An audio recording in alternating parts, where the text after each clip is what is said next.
Yeah, I guess I would go for Blade.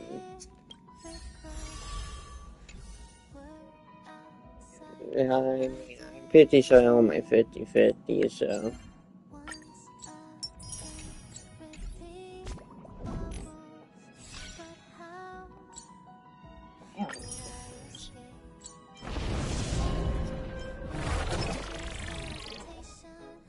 Oh, that's really cool, I think.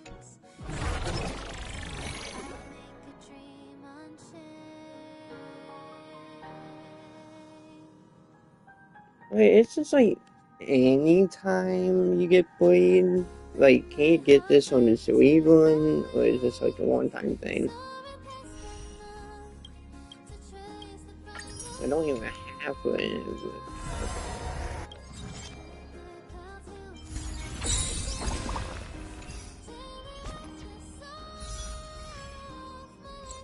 okay. Okay. Real details.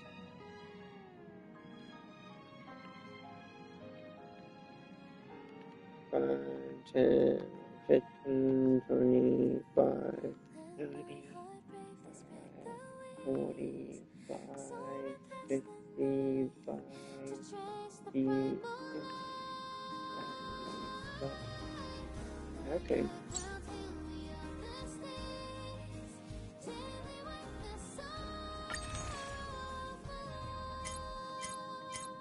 5 hours for the reset.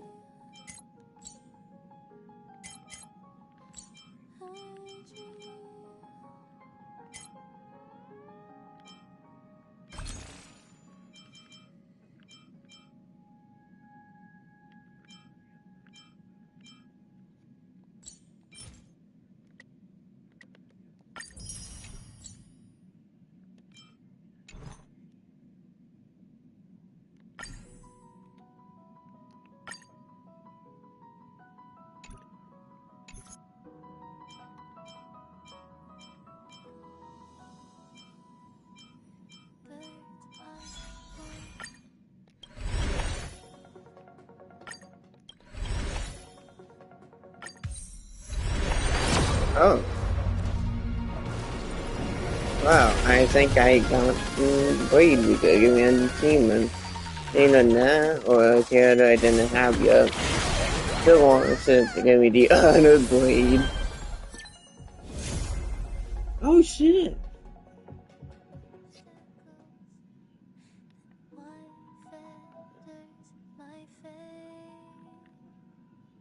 Wow. That was like 70 something penny. Not cool though. Hold up, I'm gonna flex real fast. Back to back to back. I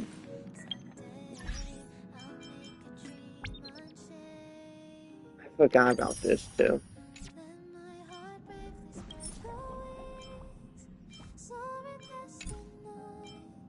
Weed's such a cool character. Oh wait, what did I say? I let me rewind it. Weed's such a cool character. Oh, Team 50 characters, okay.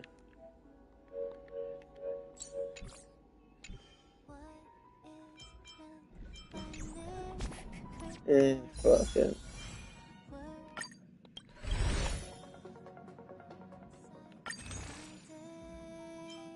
I need to build up penny anyways.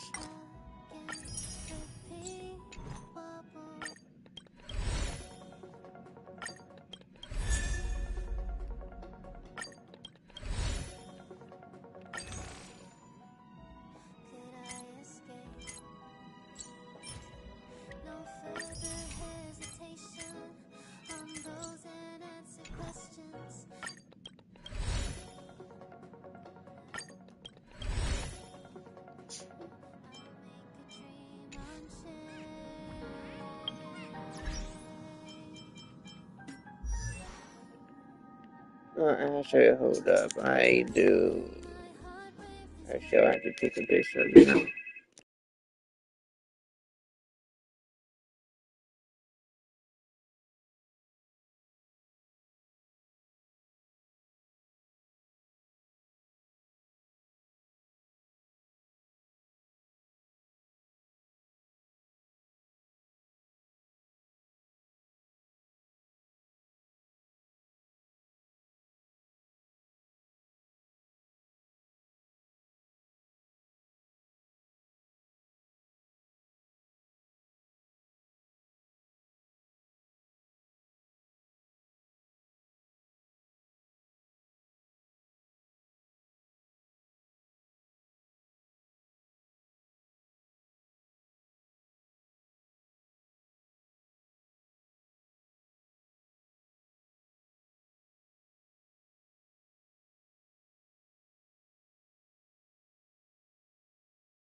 Okay,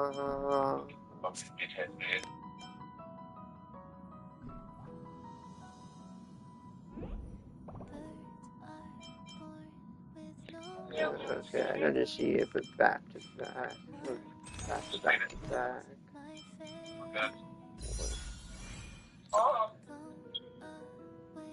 Actually, supposed to be up a little bit. Because this was my 55th game, but I think Super Wolf was my 50-50 as well. She will probably be the one.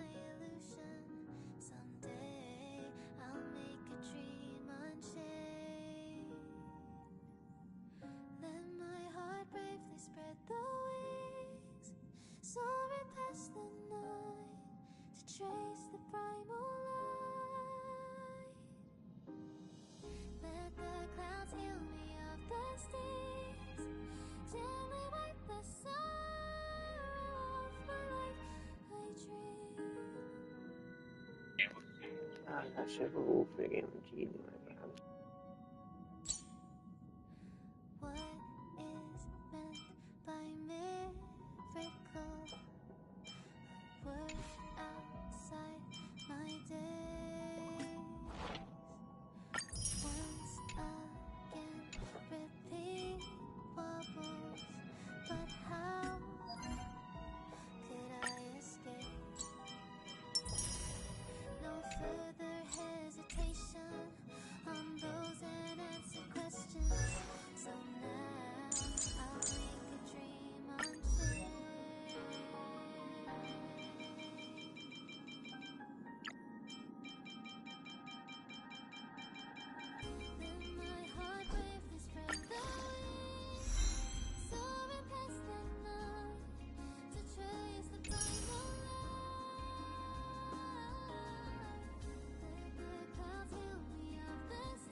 With blazing death, forge this body anew.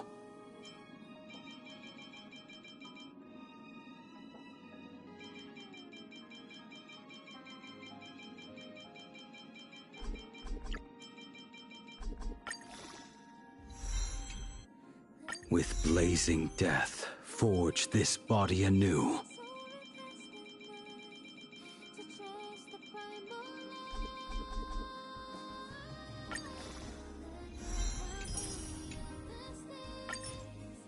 With blazing death, forge this body anew.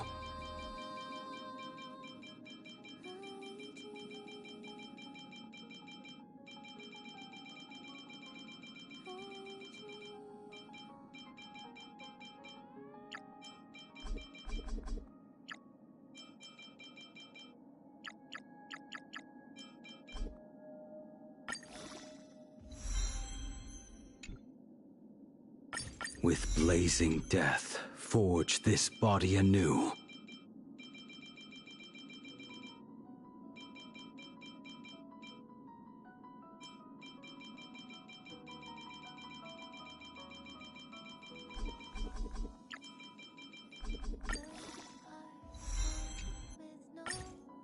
With blazing death, forge this body anew.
on those unanswered questions. So now I'll make a dream unchained.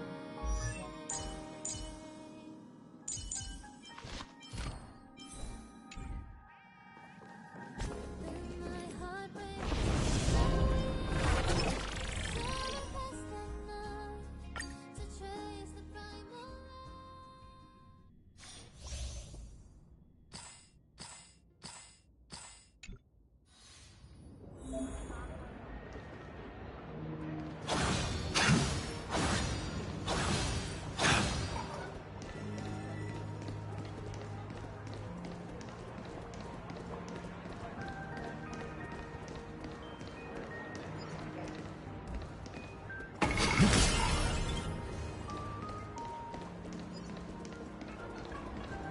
Merely another soul among the dead.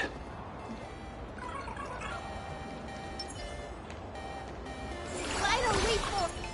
You strengthen them. Trying to trick me?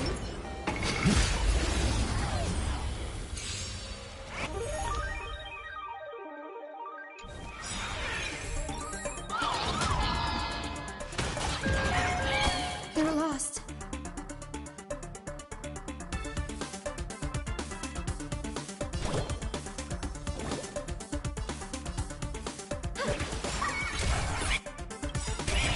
It's fighting the west wind.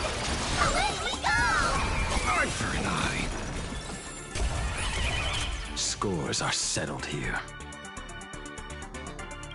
Tempered 1,000 times. Fight to the death!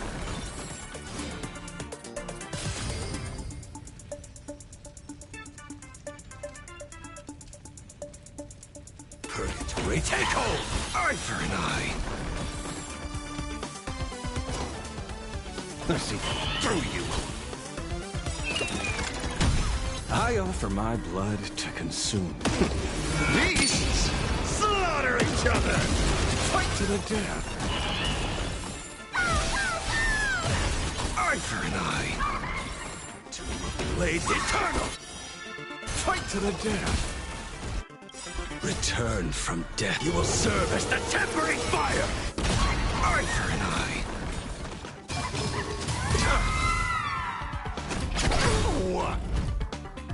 Is it coming? Fighting the west wind. Away we go!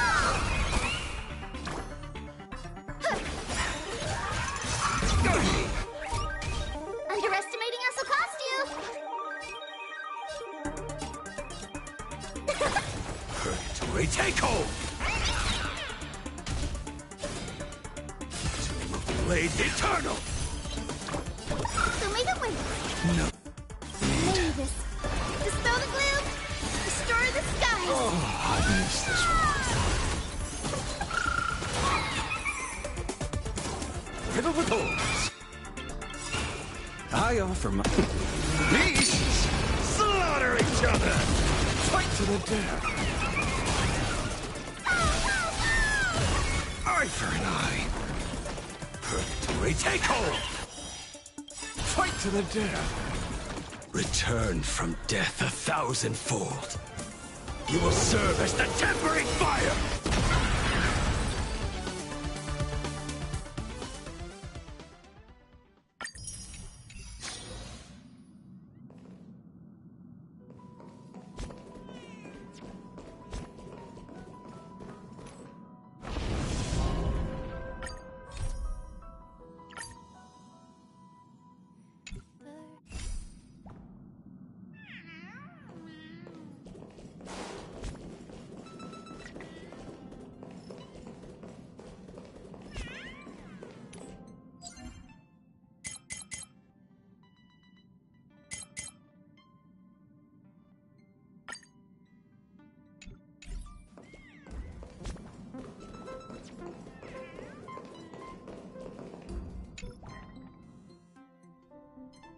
Seatbelt City has been severely affected by the incident. Citizens are advised to remain patient and await assistance. Moving on to our special segment, the Phantasmin Brief.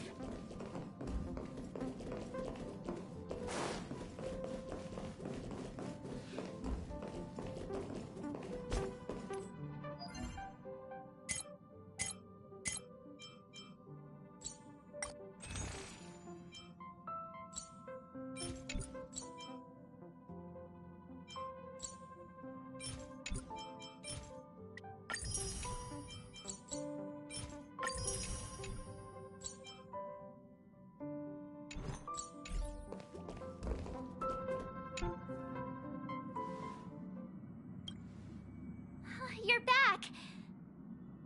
The incident that happened at Full Wish TV is causing a huge stir. Come watch the news. Hello, everyone! Welcome to our brand new segment, the Phantas Moon Brief. I'm your host, Poofy. Hi, everyone. This is your old friend, Snowy. Well then, as the Phantas Moon Games reach a boiling point, and for reasons that need no explanation, we are now joining Duo Mention TV to bring you live coverage of the latest and most critical news updates. Yes, we are! And after the director of Full Wish TV and sponsor of the Research Society of Happy Smiles, Full Wish announced that she was joining the Phantas Moon Games! That terrifying tragedy of 15 years ago once again swept through the Psionic game! The supplicant debate, slated to take place at the Seafeld TV tower, was cut short when out-of-control Imaginée known as Joy Ascendants appeared suddenly and launched an attack. This Imagenesis plague centered on Seafeld City spread rapidly. Even Full Wish herself turned into a monster atop the Seafeld TV tower. As of the latest reports, nearly 200,000 human and Imaginée inhabitants across Plain Arcadia have been affected by the plague. Countless individuals are injured or missing, and total losses are estimated to have reached 8.6 billion credits. And in a chilling echo of the Bloodstained Games 15 years ago, footage left behind by Full Wish points to the disaster as the work of supplicants from beyond the sky. She identified the culprits as the famed cosmic hero, the trailblazer of the Astral Express, and the wanted criminal, Stellaron Hunter Blade, claiming they were responsible for the tragedy. But a spokesperson for the Department of Aberration Defense said the disaster was planned and executed by Full Wish herself through her organization, the Research Society of Happy Smiles. They added that the investigation will continue and the organization will be shut down. Oh, how familiar that sounds. 15 years ago, they made the same excuses. What is the real story behind this? The Phantas Moon Brief will continue to keep you updated. Over 500 years ago, a prophet made a prediction. In year 1999, a terrifying devil will descend from the sky. Will this prophecy come true? Can Plain Arcadia safely make it through this crucial year? We will have to wait and see. Shame on them. How can they just say things like that on TV when it's not even confirmed? And the internet is flooded with fake news about you too. Also, those two hosts, weren't they from Full Wish TV? They were spreading nasty stories about you on the news before. And now look, they've immediately jumped ship after what happened to Full Wish.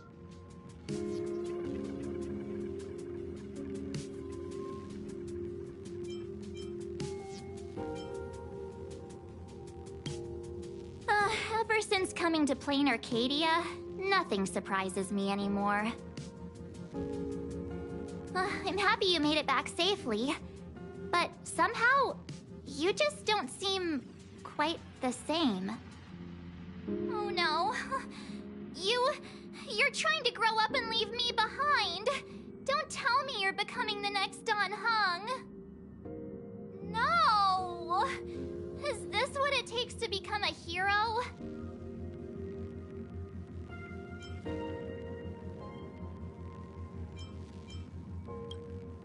I am so cute and lovely. What's the problem with that? Oh, right. Tell me about what happened at the TV tower. I've heard Dan Heng and Sunday's side of the story, but I haven't heard yours yet.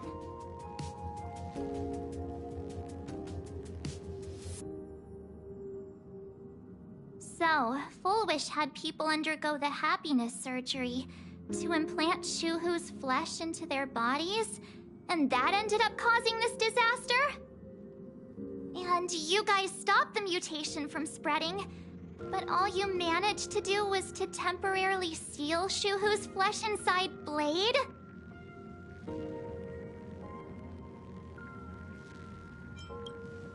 And then you mentioned that Nessia, the one we met at Star Rail Fest, is actually the Phantas Moon Games arbitrator?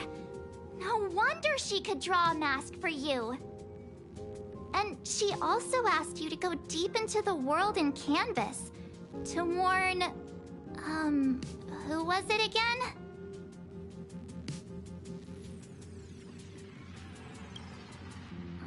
Who is that? Yes, Graphia, Himiko's ancestor. She's an artist from 1,000 years ago. Himiko's ancestor? She's still alive? Wait, that's not even the most important part. Nessia asked you to warn Graphia that the Lord Ravager, Asat Pramod, is back? Why does the Express have such bad luck? By this point, whenever we go on vacation, I'm always ready to deal with random problems. But running into another Lord Ravager while on vacation? This is way over the line. A Lord Ravager, at Venesia's request, Shuhu's flesh and Blade's body, and the unfinished Phantas Moon Games. Suddenly, there are so many things to deal with. Feels like we're juggling a bunch of eggs all at once. One slip, and it's all gonna go splat. Are you okay?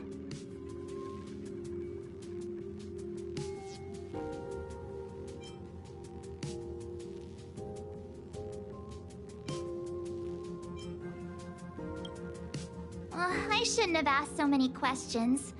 Didn't mean to stress you out or make you worried. I'm gonna go take a minute and collect myself. So many things to deal with right now. Oh, what should I do next? Nah. I've had a long day. I should just get some rest.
Welt, she's tired. Let her sleep.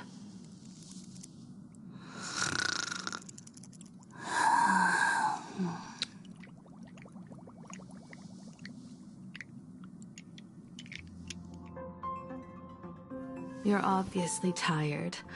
I never thought this vacation would become the prelude to yet another major war.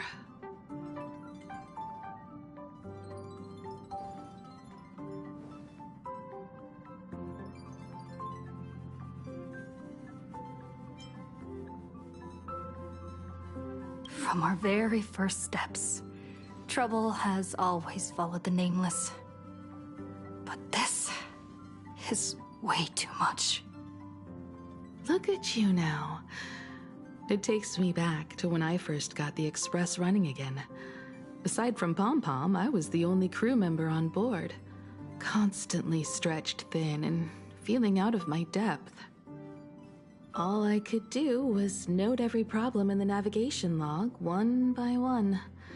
A world's coordinates that needed an update. A glitch in the Express's warp system. The notes were as dense as the coordinates on the astral charts, leaving me completely overwhelmed. Back then, I never imagined the Astral Express would one day have to face a Lord Ravager. But strangely, now that the time has come again, I'm not panicking at all. Come to think of it, it's because of you. Because of all of you. Along the way, we have defeated 2 Lord Ravagers. The Nameless who guided me before I set out once told me, keep moving forward, and the obstacles that once felt impossible to conquer will soon be behind you. And along the way, you'll find companions who are just like you. I've seen you grow through the Vantis Moon games, becoming someone others can trust and lean on. And I heard the declaration you made atop the tower. I'm truly proud of you. That's why I want to share a story from the past with you. A promise from 15 years ago.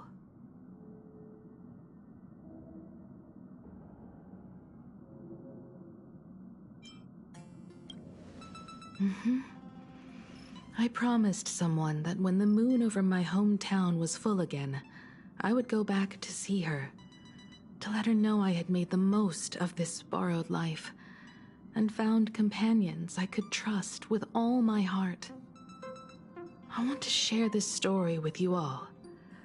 The story of how my journey began.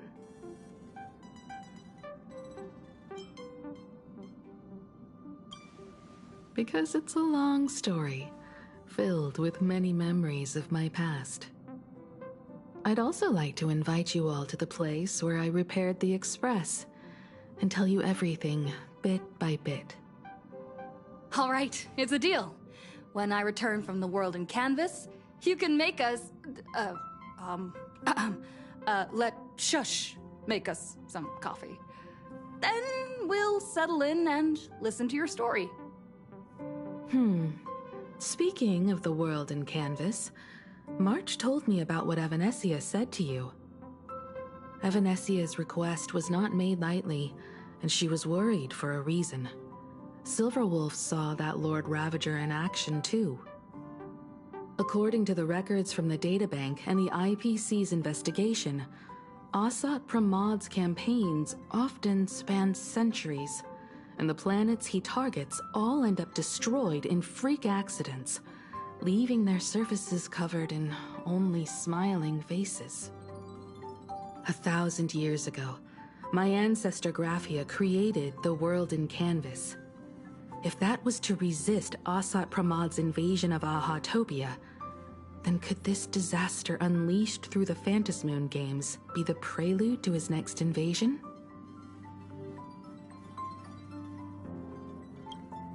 That's the first of many mysteries. Based on our family history, we are clearly not descendants of any long-lived species. Quite the opposite. The weathering curse has shortened my family's lifespan for generations. What could my ancestor have gone through to still exist today? That too leaves me deeply curious.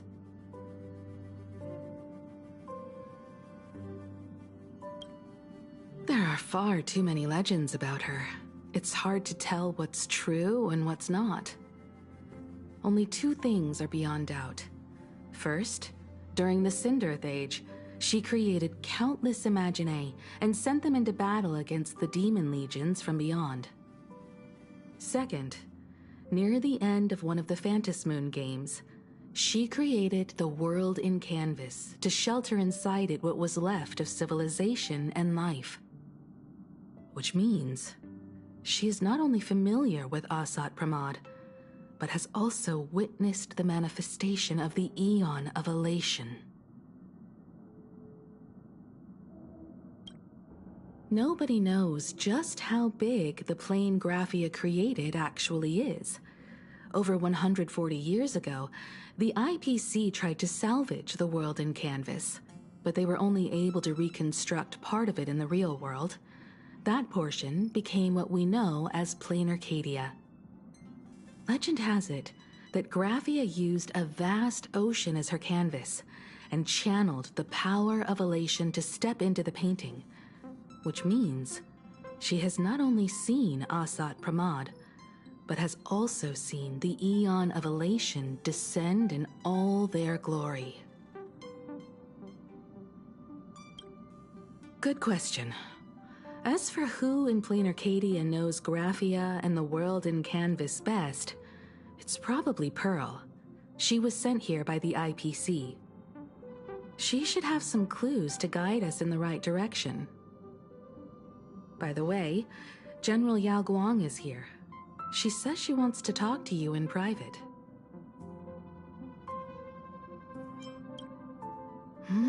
I'm not sure if she comes with good news or bad news. She brought a little gift from the Xianzhou, though. Mung bean soda. Go talk to General Yao Guang, then. Don't keep her waiting. After that, come to the party car and fill us in on your next move.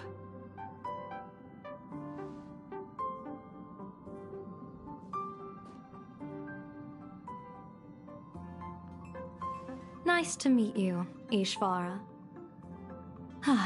I always thought that the arbitrator, Evanesia, would step in and punish Fullwish for the disaster she caused. But, to my surprise, it was you who defeated Fullwish. In my capacity as an Arbiter General, I extend my deepest gratitude to you for halting the plague and sparing countless lives from suffering.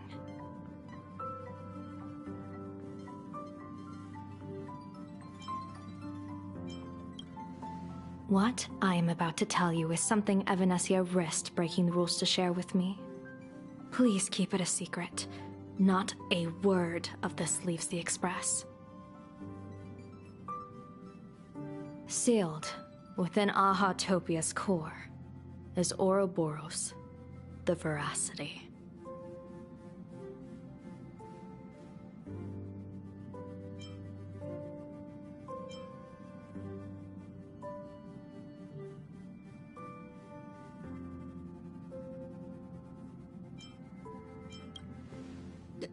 You mean the Leviathan that can swallow whole planets? That Ouroboros the Veracity? Looks like you know a thing or two about Ouroboros. I've seen that terrifying thing in Herta's simulated universe. Rumor has it, they were last seen during the era of the Swarm disaster. They were hardly there to aid the Swarm, but rather to attend a cosmic-level feast, in which the Swarm served merely as appetizers, and the planets they passed were devoured as the main course. No one expected them to be here of all places, sealed away on this very planet, after vanishing for years.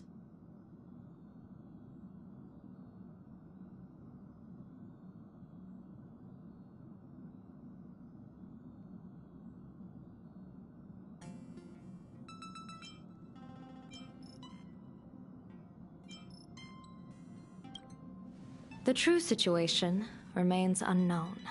But with this information, we can understand why Asat Pramod set his sights on this world. Aren't you a little afraid, facing a huge disaster like this?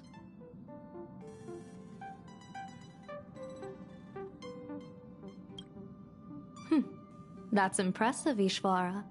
No wonder you survived the calamity of Iron Tomb. Fortune follows when fate hits its lowest ebb. Every crisis comes with an opportunity.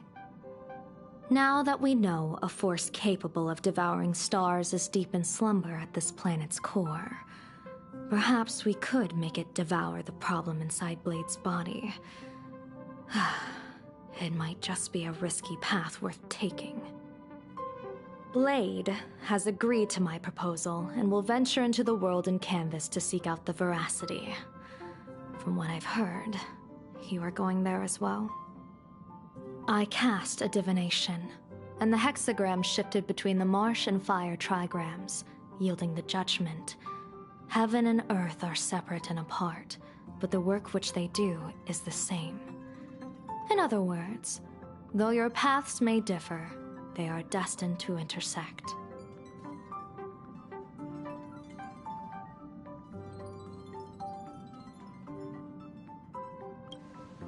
A funeral, or an adventure.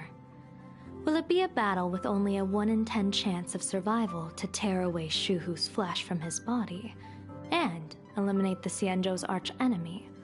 Or will it be a journey in which he settles all grudges and never looks back? It all depends on how he perceives it. Blade agreed to my proposal, even though that little Stellaron hunter girl wouldn't stop objecting.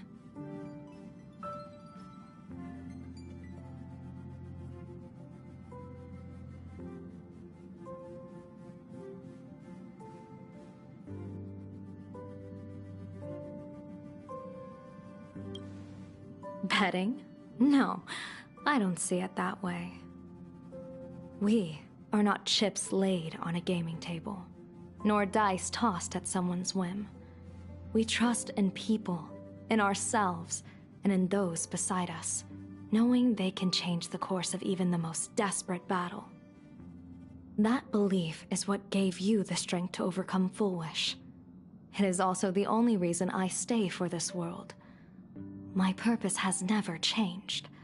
I am going to draw the elation into my divination, and overturn a fate marked for great woe. I have a plan for how to handle Asat Pramod if he strikes unexpectedly, but I still need more hands to make it work.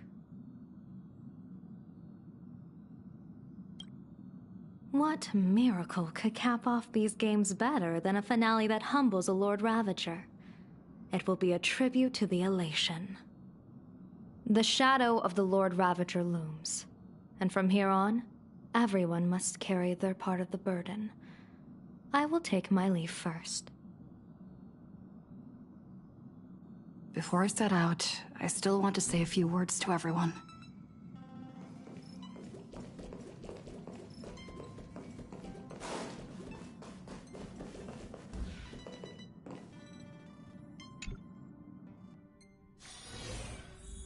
What are they all up to over there?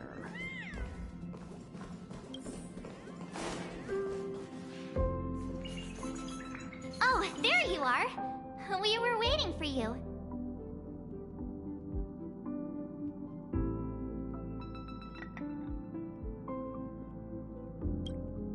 We're here to celebrate the Astral Express making it through another trial, of course. Pom-Pom's heard all about your latest adventure. It's a modest celebration, but a meaningful one. You stopped Fullwish's scheme, and that is no small achievement. Regardless of what the people of Plain Arcadia or the media may say, we raise a glass to you. Exactly. You knocked out the mastermind behind all those creepy whatever their name is. I didn't get to see it myself, but Don Hung described it for me. You killed it! Your victory gave Blade a chance to free himself from Shuhu's flesh. Thank you. With a Lord Ravager looming on the horizon, everyone will soon be heading off on their own missions. Before that, it felt right to have a small gathering like this. Now, let's make a toast. Here's to everyone who fights to protect this Arcadia. And here's to all of us. The Lord Ravager can throw whatever he wants at us, but I know the Astral Express will keep streaking across the stars.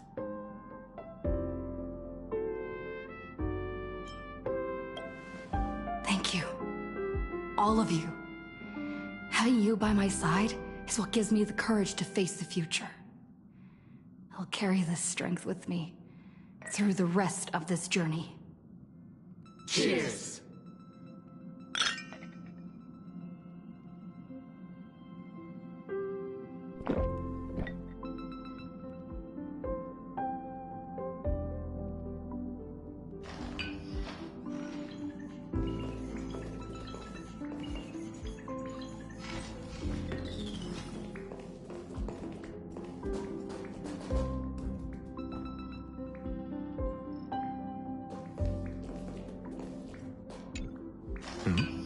Did you need something?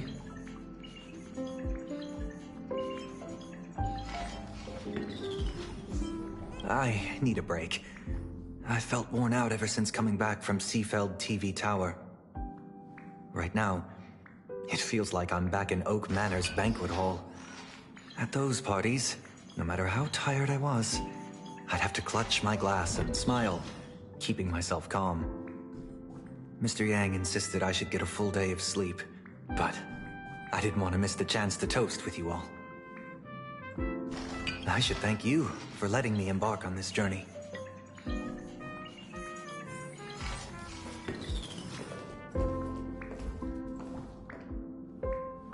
I heard from Sunday about how the televised debate went. We won this battle because of you.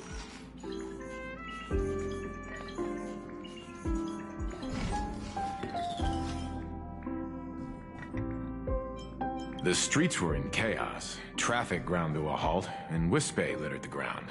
It was like a scene straight out of a disaster movie. When the televised debate began, a crowd outside the station gathered to protest the Astral Express and nearly broke through the barricades. But the moment the Joy Ascendants appeared, they scattered without a second thought. I guess people know deep down which is more dangerous, a made-up villain or an actual threat. But I am more concerned about you. I've seen the footage of your fight with Full Wish. When you returned to the top of the tower, an enormous surge of power seemed to erupt from you. It reminded me a lot of when I saved you at Herta Space Station. Did you tap into the power of the Stellaron?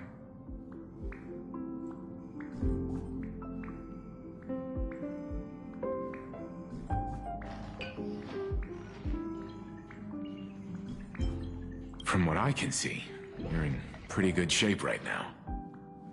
The Stellaron can be awakened by a wish, but its immense power always has a way of warping reality. As the wave of wish power surged toward you, it brought hope and blessings, but also dark intentions and malice. What might it do to the Stellaron? We have no idea.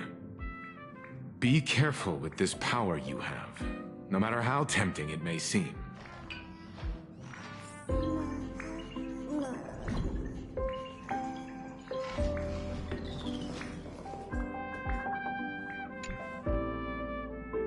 Oh, it's you! Pom-Pom heard you've got a solo mission coming up. Be safe, will you?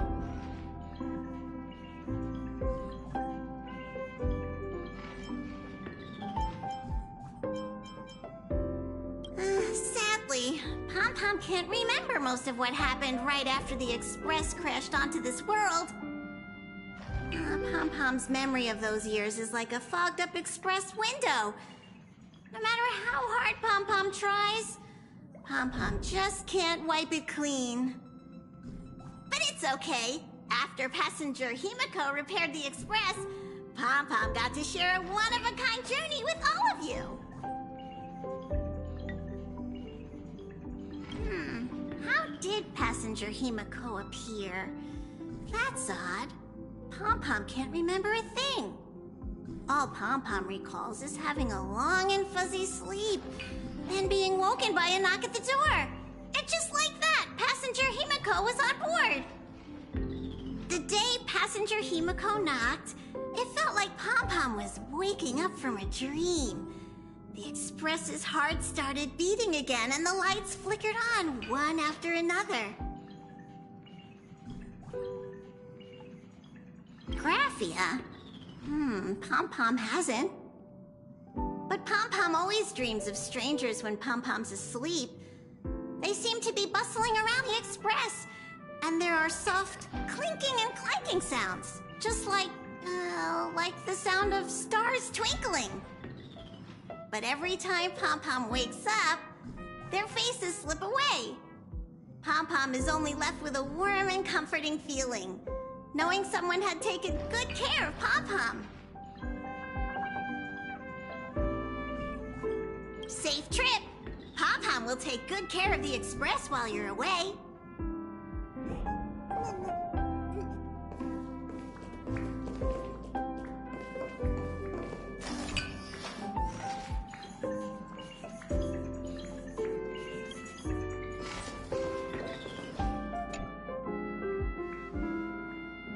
There you are. March and I were talking about you.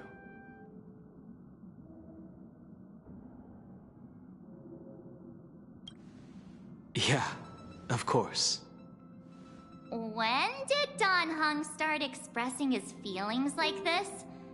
I guess pigs really do fly. This trip to Plain Arcadia is the first time we weren't necessarily working together toward a common goal. You dove into the Phantasmoon games. I crossed paths with that relentless old friend and foe again.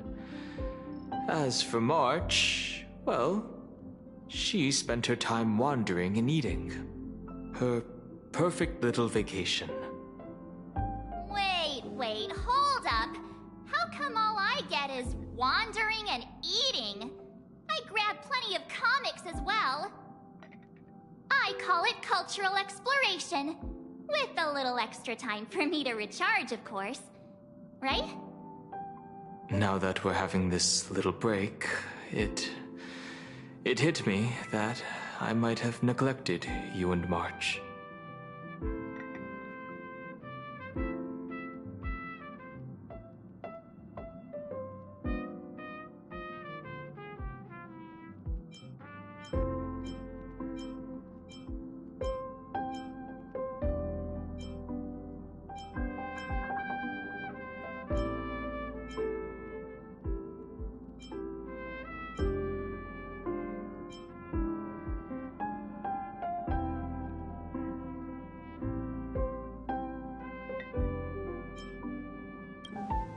Why are you suddenly acting like the adult here?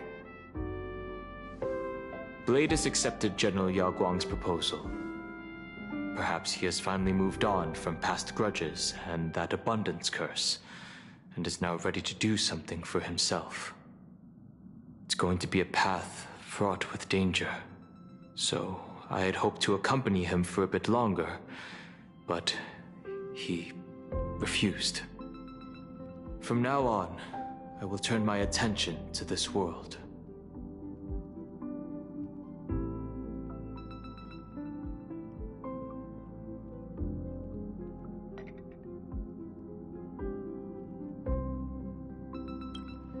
Mr. Yang and I have been asked by General Yao Guang to help with setting up some defensive formations. I've got work to do too. Mr. Ashvale wanted someone to accompany him to the tavern to investigate clues about Asat Pramod. Yours truly figured she'd been resting long enough, and it was time to stretch her legs. So I volunteered.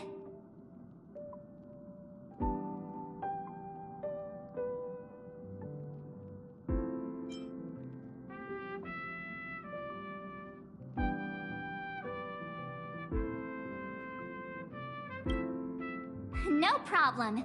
When you come back, you have to share everything you saw in the world in Canvas.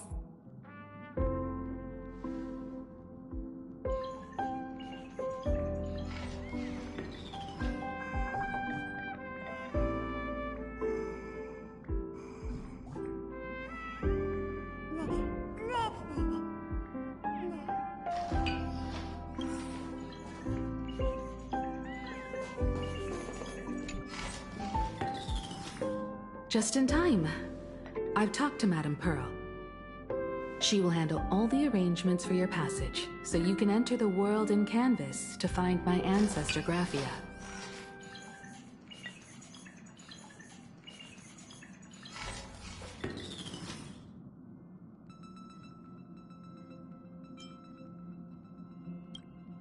Actually, I hoped you could take some time to rest first. Once you've fully rested, you may make your way to the dock in Seafeld City. Madame Pearl has a special ship waiting for you there. It will take you to the border between this world and the world in Canvas, a place known as Inkford Hermitage. That's your final stop before entering the world in Canvas, a place to gather your supplies and rest up before you set out on the journey ahead. I know you'll have to go alone this time, but I don't think it'll be dangerous. After all, that realm was created by Graphia, my ancestor. The thought of it makes me feel calm, in a strange but comforting way. If you get to meet her, please give her my regards. I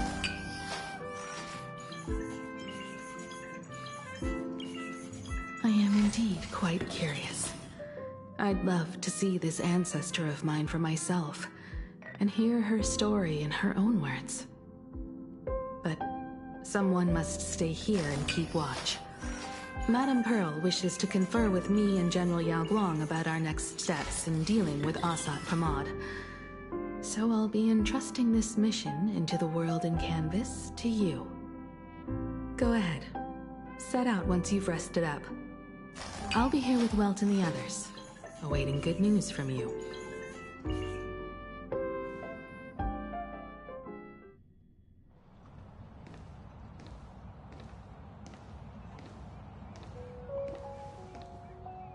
In other words, that woman wants you to take Shuhu and jump straight into the Veracity and leave the rest to the Aeon's stomach acid?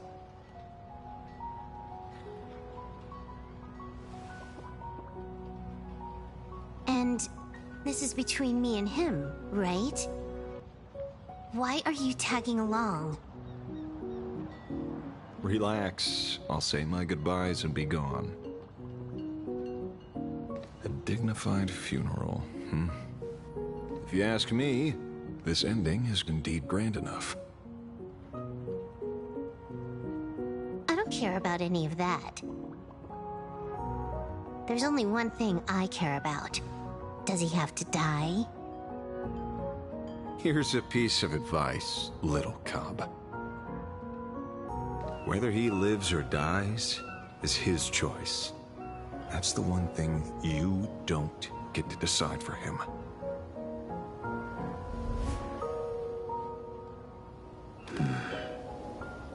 It has landed. What? Nothing. Just a seabird landing on the rocks. A blade forged of mortal steel cannot sever an undying fate. If Shuhu is to be put down, the options are few, and that Leviathan is one of them. In time, people will say this. The culprit of the Zhuming gave his life for the greater good, and plunged into the abyss alongside the abomination.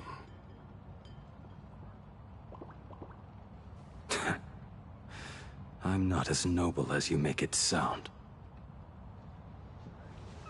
Many years ago, you invited me to join the Galaxy Rangers.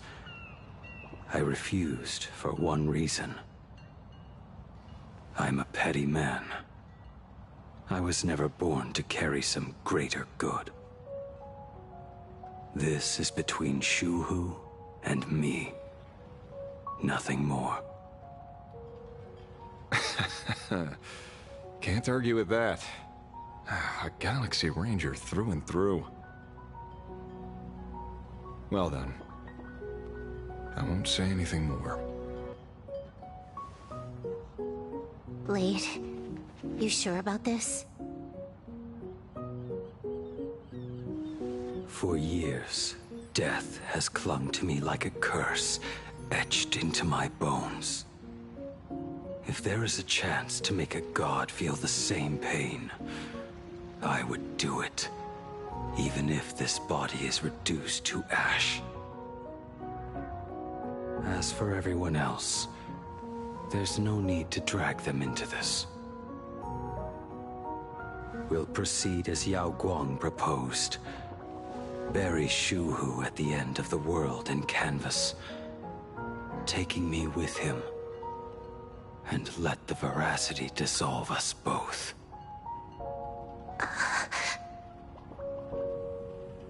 Take care.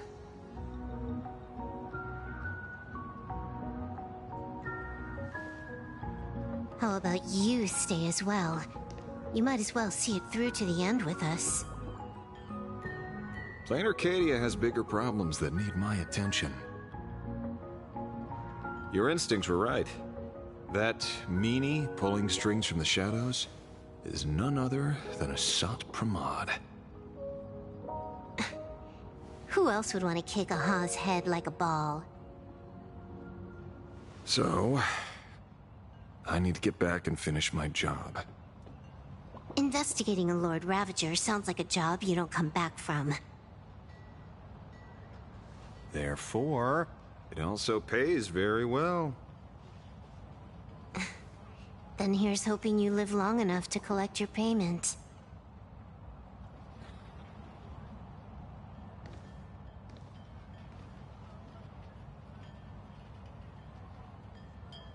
Huh.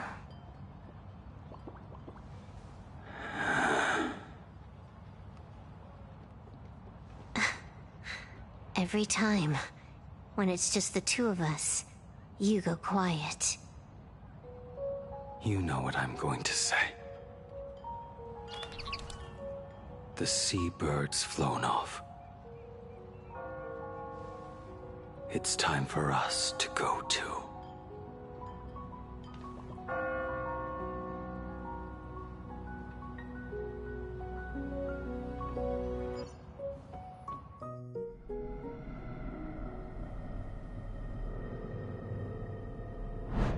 The terror slumbering at the heart of Plain Arcadia is...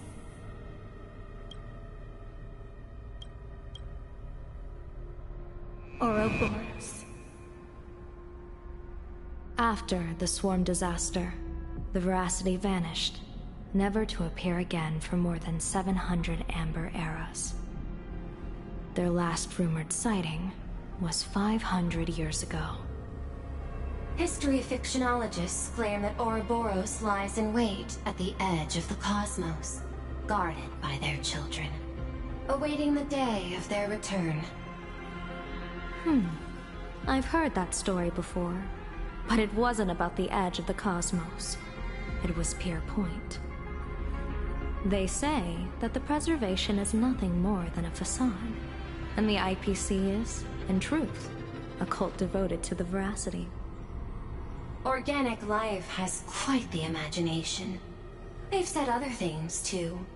That Louis Fleming seeks to ascend as the Eon of Wealth. That the Council of Mundanites are mere hounds of Dr. Primitive. That the Marketing Development Department colludes with the Destruction, turning a blind eye to the spread of Stellaron's. Such rumors are endless. I believe the General should be able to tell which are true and which are not. I've never heard the last one, so let's assume it's the only one that's true.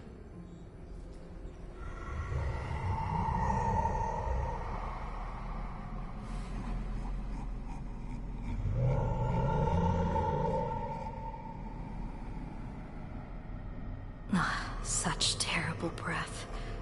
Once this Leviathan awakens, the Arcadia's destruction would be all but instantaneous.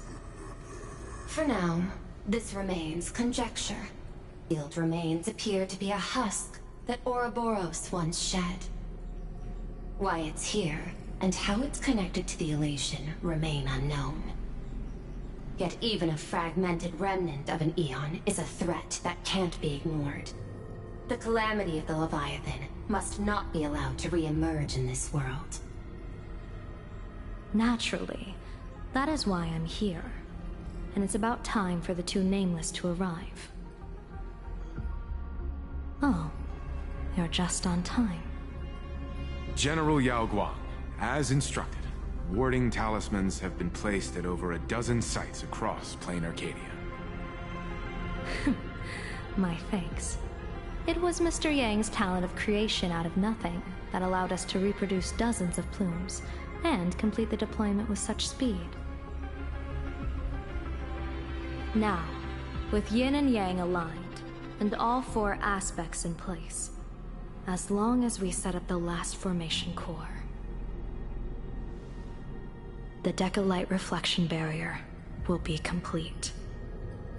Using the divine eye of the Spiritus to weave a giant web, one that ensnares countless possible futures. General, have you truly made up your mind? Though Shuhu has been eradicated, the signs of doom have not faded. On the contrary, they grow ever clearer. After much consideration, the source can only be this restless corpse. One crisis is yet to pass, and another is already upon us. The Arcadia's ley lines were already riddled with scars, and now even the ancient tree's seal is starting to loosen. While Evanesia is asleep, someone must take up her duty to guard this place. But defending isn't the way of the hunt. If you don't want to become the prey, you must become the hunter. General, do you intend to go on the offensive and suppress the remains of the Veracity? How could I?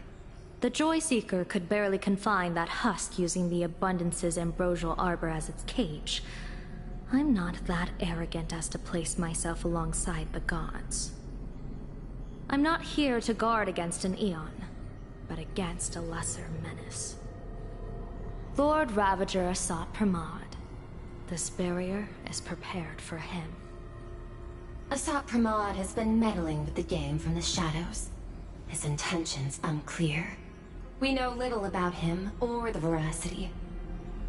By chance, however, a friendly citizen has provided us with intel. Ouroboros' remains are in Ahatopia, aren't they? Silence is an answer in itself. I've seen that reaction too many times. I'm not surprised that you were the first to discover it. You were in the Torn Scroll too. The probability of you noticing was 24%. That's a little low, don't you think? I'd put it at well over 90. What I don't understand is this. There were countless ways to verify your hypothesis, yet you chose the most unconventional one. You bypassed security and broke into the building to confront me in person. What is your objective? This is no confrontation. It's a warning, Madam Pearl. I'm a security officer, and there is only one reason I'm here. While everyone else is fixated on the Phantasmoon games, only the Department of Aberration Defense is watching other places. Like the location where the new Herald of Death case was closed? Correct. The incident involved 4 Daybreak warriors, 3 nameless, 1 detective, and 1 officer. But just moments ago, a 10th set of footprints appeared at the scene. After the investigation, we learned that the traces were left deliberately. A blatant provocation. The Lord Ravager bent on destroying the Elation came uninvited. Make no mistake. Plan Arcadia is the stage he chose with care, and drawing the Abundance into the fray was hardly a whim. Our top priority is to dispose of Shuhu's flesh properly to prevent it from falling into the wrong hands and causing another calamity. That said, we cannot afford to ignore Asat Pramad's next move. This giant web is prepared for that very purpose. Once the entire planet is folded into the divination's trajectory, under the gaze of the Omnitia, all possibilities will be laid bare.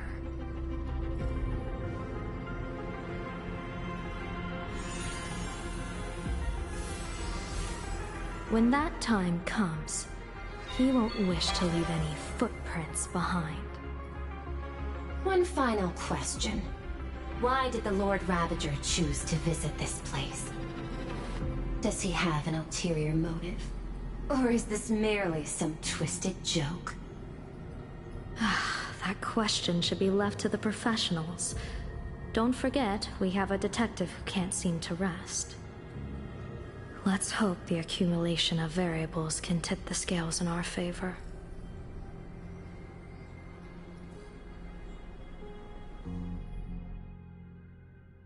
And so, the people set out, and the gondola, bound for distant lands, set sail. At the end of the world, The Elation once again declared war upon the Veracity. Hey, frail little humans! Ouroboros split their mouth wide open. Whoever can fill my whole mouth with but a single thing shall receive a reward. My tongue. The fool known as the Shepherd captured a comet, but it wasn't even enough to fill the gap between the Veracity's teeth. The bartender Braji opened the wine cellar, yet they only grew drowsy, drifting off to sleep. And en route, he crept up to the Veracity's ear and told them a corny joke. The Veracity pondered it for 10 amber eras, then burst into laughter at their own amusement. En route spread his hands and said, "See? I filled your mouth with laughter." Then what happened? Then the Veracity said, "Are you kidding me?" And with that, they opened their gaping maw and tore en route to pieces. What kind of nonsense is that? Those are the facts, my inquisitive auditor. If you want to hear more stories, you're welcome to discuss with your classmates.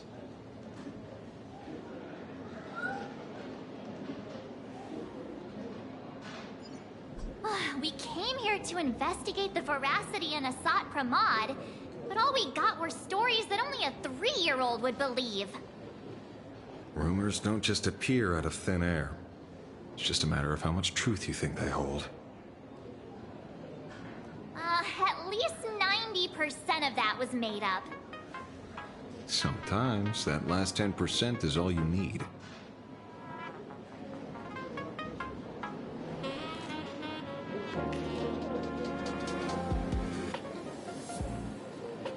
Oh, plenty of bystanders around. Let's hear what they have to say.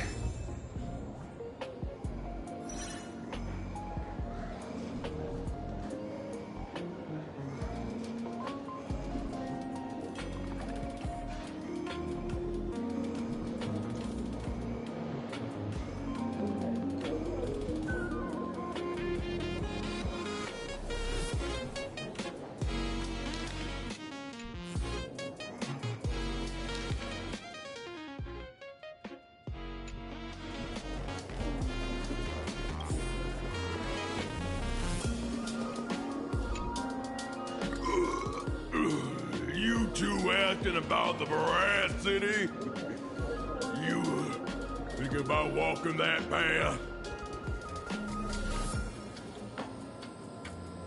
Walk the path of Veracity? Do I need to eat everything in sight? You got it!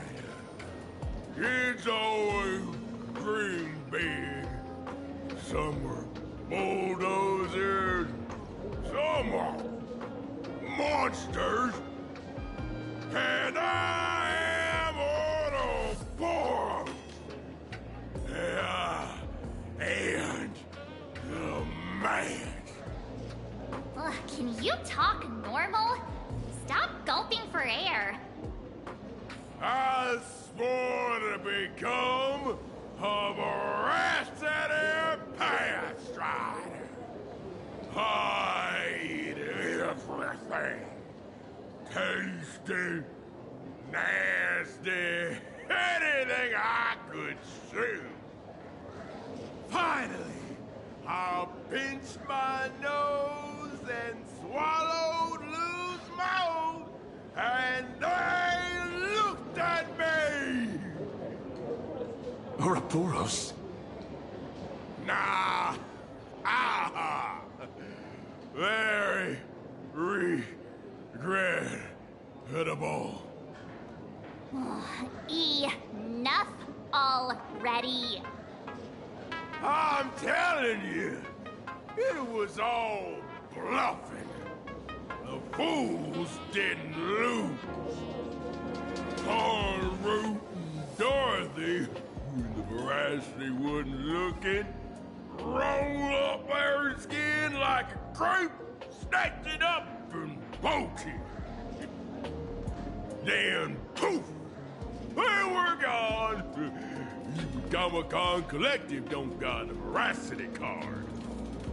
I already filed a formal complaint with the organizers. You should be putting this much effort into your studies!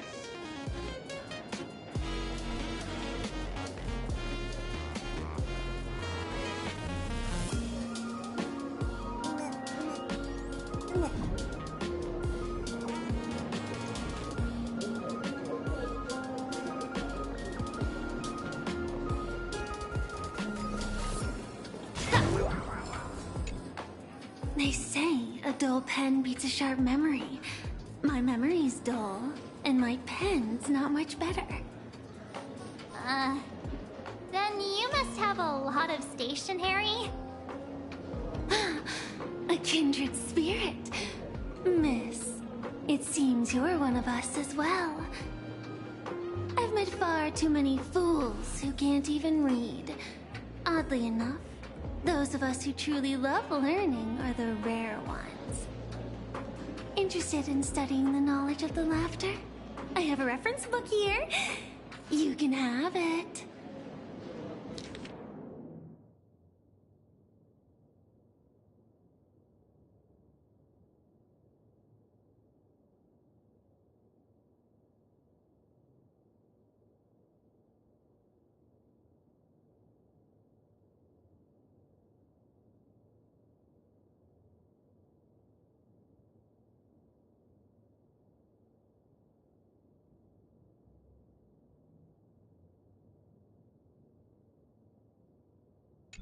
This feels completely made up. But, thanks anyway. Oh, please. Thank the seniors. To compile this book, they offended every Eon they possibly could, and narrowly escaped death at the hands of each and every one of them. As for me, I'm just the one who keeps the books circulating. Hey, friends!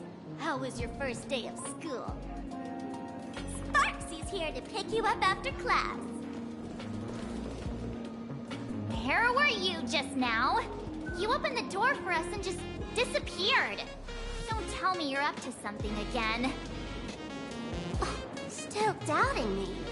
You're breaking Sparkskull's heart here. That whole foolish thing. I took on every emoji in the tavern by myself, fought them all the way to the end of the world, and even wore my mask down to nothing.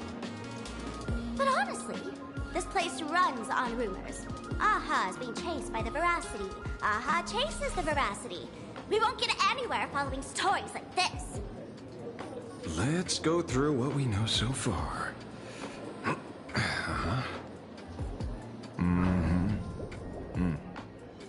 Ooh.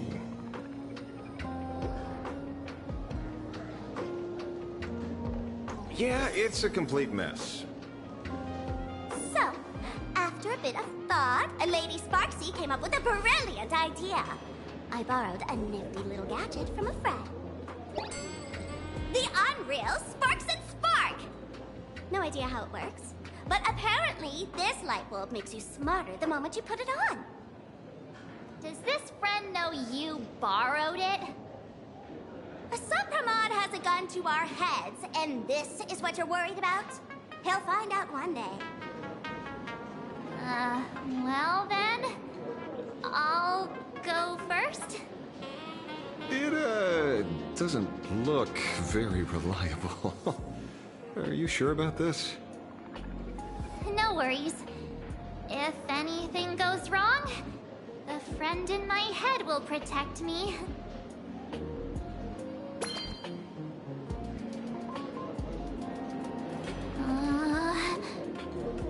Doesn't seem to have any effect. No, it's working perfectly. I get it now. All of it. No need to dance around. Our enemy is a Lord Ravager. There's only one question we need answered. How does Asat Pramod plan to destroy Elation? Correction. The effect is very obvious. Judging by Nanook's habit of picking Lord Ravagers, I wouldn't be surprised if Asat Pramod was once a masked fool, and therefore knows Aha's weakness. The Arcadia is like a microcosm of eons and paths. People indulge themselves in fabricated happiness, unable to pull themselves away from it. Many have expressed their concerns. This isn't elation. Aha is playing with fire. A classic social realist deduction. Old-fashioned. Ooh, but effective. We're closing in on the truth. Yes, the answer is all but revealed. You are Asat Pramod, Sparksy. Do you have evidence? Of course. The truth is so simple that everyone overlooked it. The evidence is... you were the first person I met when I got off the Express. If I am Asat Pramod, would you and Greyhair have been able to walk out of the school alive?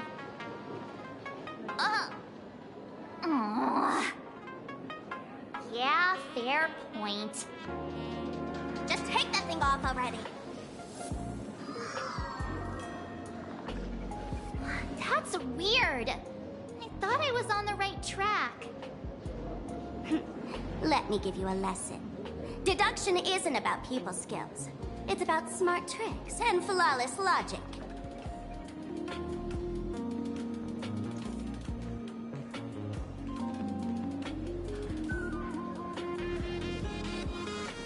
Watch and learn.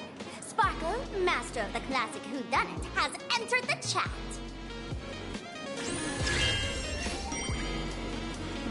You changed your clothes just for this? First of all, Ouroboros likes to eat. Secondly, whatever they eat disappears completely. Therefore, veracity is also a form of destruction. This is the classic mystery of one culprit, two identities. The one trying to kill Elation is... the Lord Ravager, Asat Pramod, played by the Veracity! What am I even saying? Classic whodunit? This is more like a classic Who's the Dummy. Ah, I get it now. All this thing does is make wild guesses sound reasonable. So far, that's the most accurate piece of information we've gotten. No need to be so serious, Detective. Why don't you show us what you've got? By the way, what type of detective are you? Me? I'm the tough guy type. I don't waste time on useless details. I aim straight at the heart of the problem. You're not wrong. Asat Pramod is Nanook's weapon to assassinate Aha. Whatever his plan may be, the target doesn't change. Remember, as far as humanity knows, there are only 3 ways an Aeon can fall. A broader path engulfs a narrower one. Divine warfare between eons, and... the third one. What was it again? Forcing an Aeon to turn away from their own path. Whichever it is, none of it sounds remotely connected to Plain Arcadia. So, what makes you so certain Asat Pramod is here on business, not on vacation? Because we folks just dug up one heck of a treasure from underground. And in the stories tied to them, we've unearthed more than a few names worth paying attention to.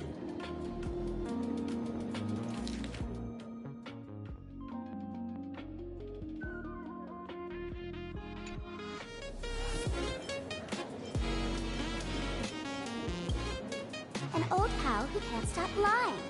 He goes on and on about death being a solitary feast, but I just saw him last week, alive. I see you're acquainted. Please, introduce us sometime.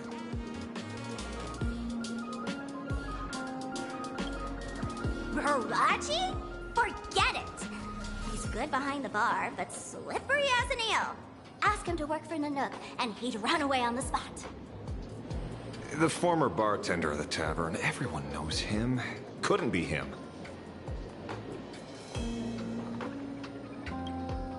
That's just a title.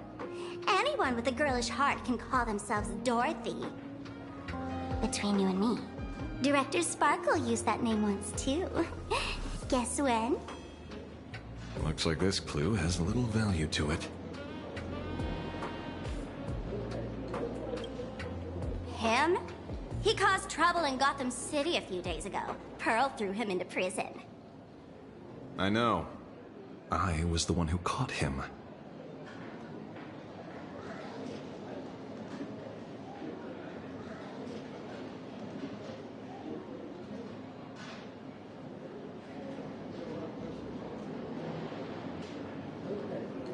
That's why I went this way. Crazy. Gotham City. And then you said Gotham. Because, I feel like they said the way, but they changed it up a bit. Because they spelled Gotham. All you had to spell is Gotham.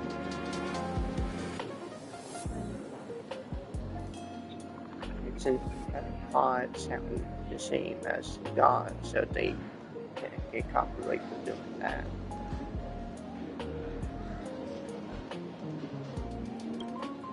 Right. He's the one I can't stop thinking about. Stories change every time, but they all circle back to the same logic. En route defeated the Veracity by some means. You're right. Then who is this en route? Do you know him? En route. Of course she does! Everyone in the tavern knows that name. Long ago, its owner grew tired of jokes, cast aside his mask, and walked away. Some say he became a morning actor. Others say he jumped into IX's black hole. But none of that matters. What truly matters is that you have my unreal Sparks and Spark. I knew it. Give it back, give it back! That's a big order my client wants immediately. What do you mean, give it back?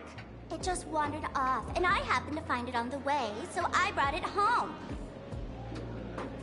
You want it? Here, take it now. Absolutely not. Wait, right now? This doesn't sound like you at all. No. If it's a no, it's a no.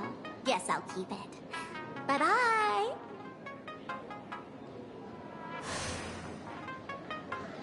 Get back here! Sir, do you need to hire a private detective? Hey! Can you catch her for me? Of course. I'll have that thing returned to you safe and sound in half a day. But, in exchange, I'd like you to elaborate a bit more on what you were saying. Oh, so that's why you're here.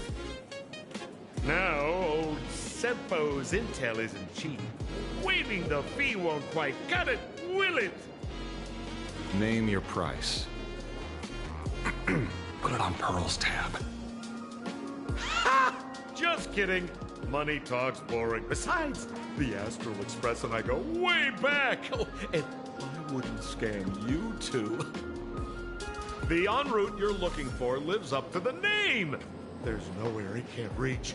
Only places he hasn't been yet. He's the gold standard of the masked fools. He only shows up where he's least welcome. A morning actor's stage, a friend's wedding, even inside the Veracity's mouth. All for the sake of a good laugh. Oh. That lines up. Sounds like the origin of the legend. So, he's a friend of yours?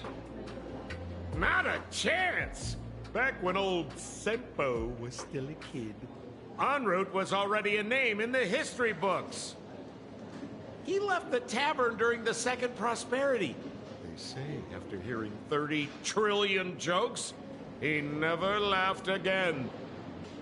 Before he left, En route said one thing that, at the time, no one cared about. Elation has been dead for a long time. Where did he go after he left the tavern? The tavern has 10,000 mouths, all telling different stories. All I know is this. He said he was headed for the true world's end, and then he vanished without a trace. How do you know all this? Oh, I've been around long enough to have my own channels. Just trust old Sempo. And about catching Sparksy? Leave it to me. I keep my word.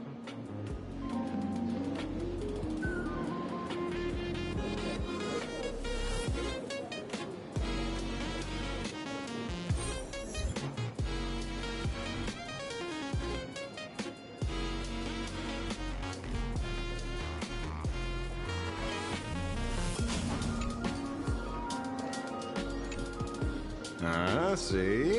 You only need that 10% of the story to be true. The last thing he said was really scary. So many unanswered questions about En route. He has to be tied to Assad Pramod somehow. But our leads at the tavern have run their course. Let's go pay a visit to another expert next.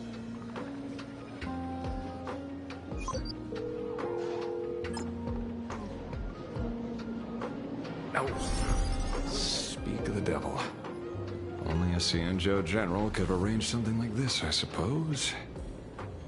I'm surprised as well. You've only just left Amphorius, and already you've managed to draw the attention of another Lord Ravager. Miss Ron May? And Miss Ting Yun? We're here by General Yao Guang's request. It seems we arrived just in time.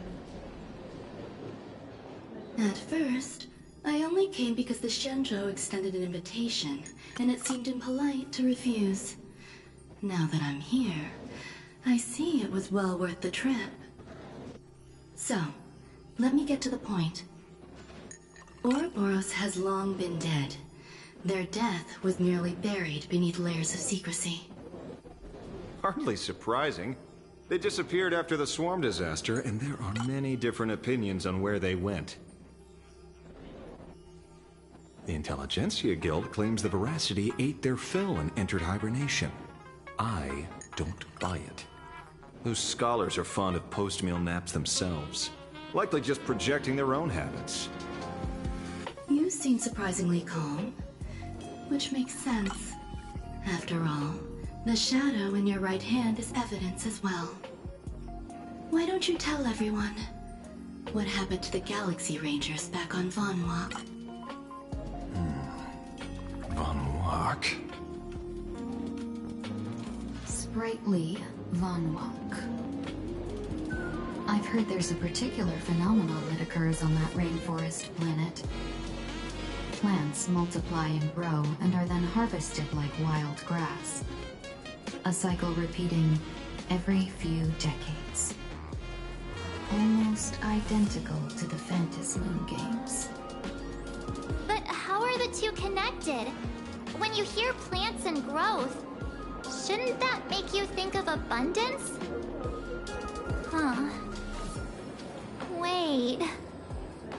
It seems you figured it out. By coincidence, abundance is another thing the two worlds have in common. When coincidences pile up, they cease to be coincidences, Mr. Ashvale. No. Leader of the Rangers, Mr. La Mancha. Perhaps you could explain this to our nameless friend? Back on Von Walk, I'd already long since stopped being a ranger. Your conjecture is basically correct, Miss Ron May. You're not the only genius to take life as a subject of study. By the time I arrived, the atavistic experiment was already approaching its final phase. Dr. Primitive had set his sights on an ancient Leviathan. Beneath Von Walk's surface, there also lay the remains of the Veracity. You stopped him. The Rangers stopped him. Back then, Mr. M was still human. Now, deep beneath Ahatopia, another corpse of the Leviathan lies buried. If I'm not mistaken, there are countless other worlds carrying out the same ritual. Aha sealed Ouroboros' body among the stars, suppressed it with abundance, siphoned the power of the Path of Veracity, and called it a game. This is what people call the Phantasmoon Games. Uh-huh. Why would they do such a thing? You may remember, the Express once delivered a Leviathan's carcass to me. That wasn't the only one in my collection. By arranging remains from different eras in sequence, I discovered something rather intriguing. At a certain moment over 1,000 Amber eras ago, just as Akivili began traveling in pursuit of their ideal, all creations of the Veracity lost the same organ. Their taste buds. What does that imply? The purpose of consumption changed. Be they spawns, depth crawlers, or void song whales, their genetic markers encoding gustatory organs vanished entirely. Creatures walking the path of Veracity became nothing more than biological black holes, consuming without discrimination.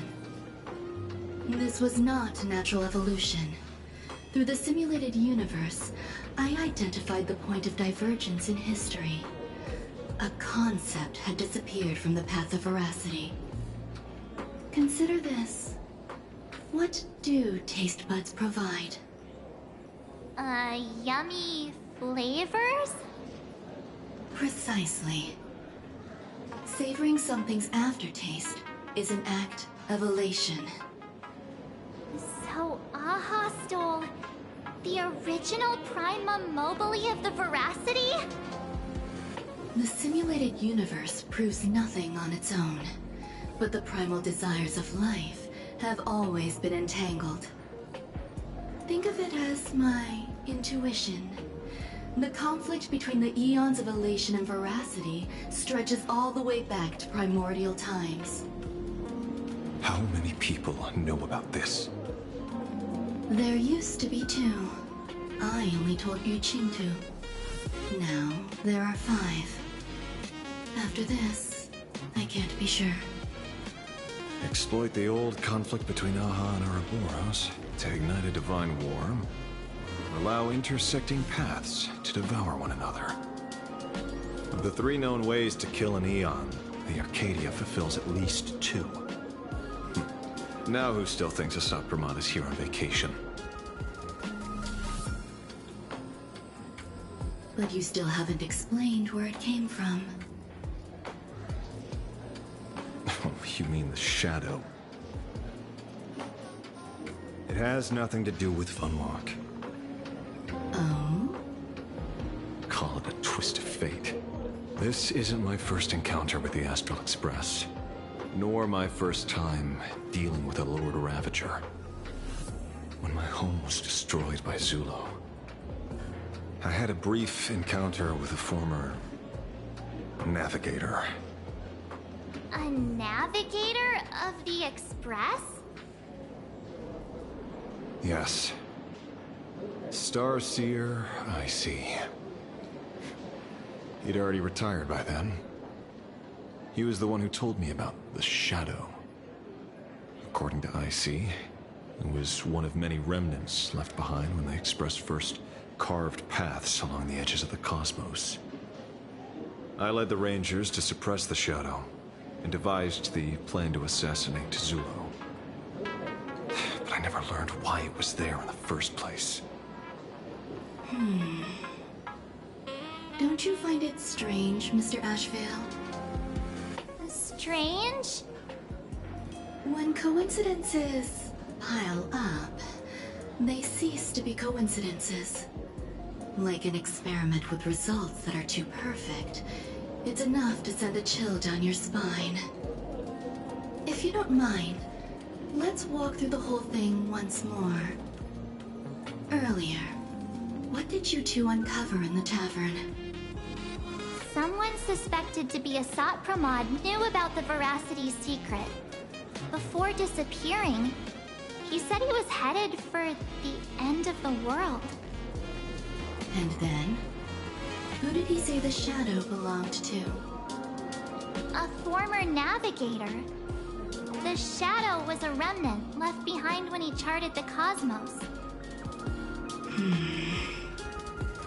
If the world's end isn't the tavern, then where is it? I don't know if anyone can answer that question. Not even Akivili. Wait. Don't tell me. En route only goes where he isn't welcome. After leaving the tavern, he went to the Astral Express. The detective game is over.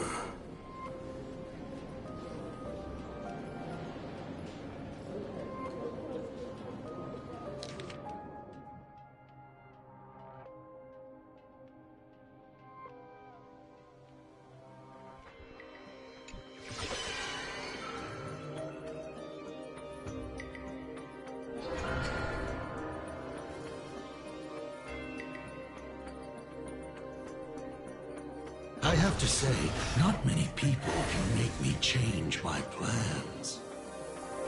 Whether in the past or present, you've always been one of them. So, it is you. You know how it is, kid. I've always enjoyed arriving uninvited.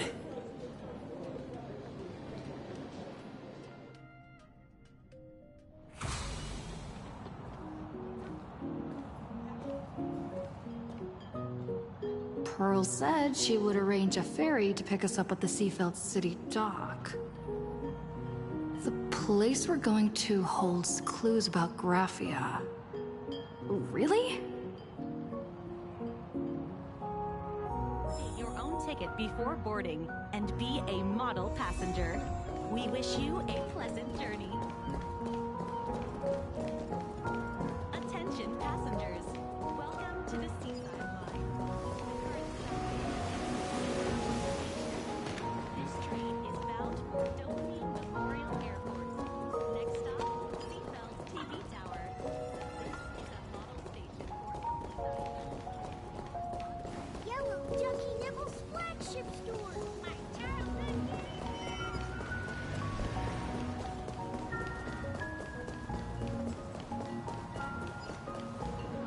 It is an honor to, well, shall I say, be of service to you again.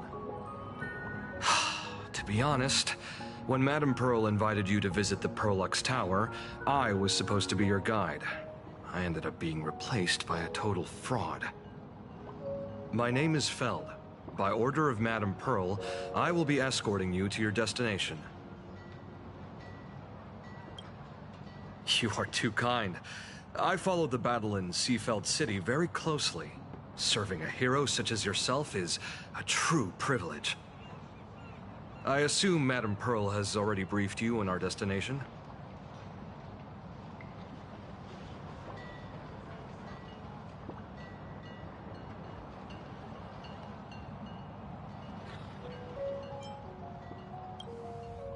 I see.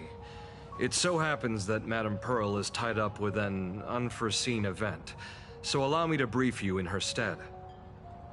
The destination of our boat journey is a hotel known as Inkford Hermitage. It is situated at the end of a Dovebrook tributary that ultimately flows into the sea. It is one of the points where the world in canvas intersects with reality.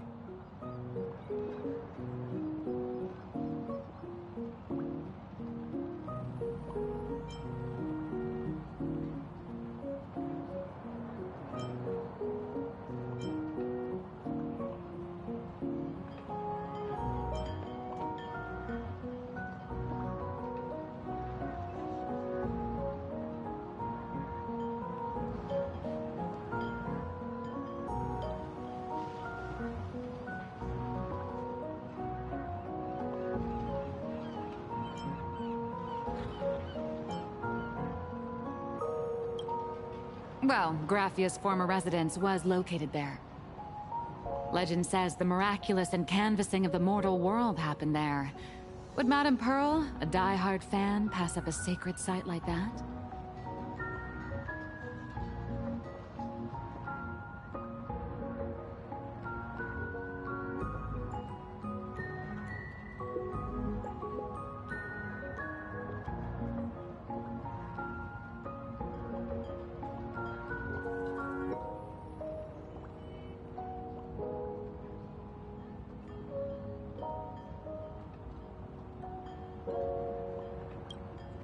Word is that Madame Pearl just flicked her wrist, signed a check with an astronomical figure, and bought the whole plot of land. She also snatched up every single piece of Graffia's lost works she could find without bothering to verify their authenticity. Whew, I guess money really does let you do whatever you want. That's not even the half of it. I don't know where her obsession comes from, but she's dead set on the idea that Graffia is still alive. If she gets even a whiff of anything remotely related to Graffia, she's got her people on it at the snap of a finger. But all they could find were Imagine knockoffs. Random, pretty redheads based on nothing but imagination. I bet her reaction went something like this. Objective. Locate the original. Error. Detecting excessive quantity of low-quality merchandise. You! I remember you!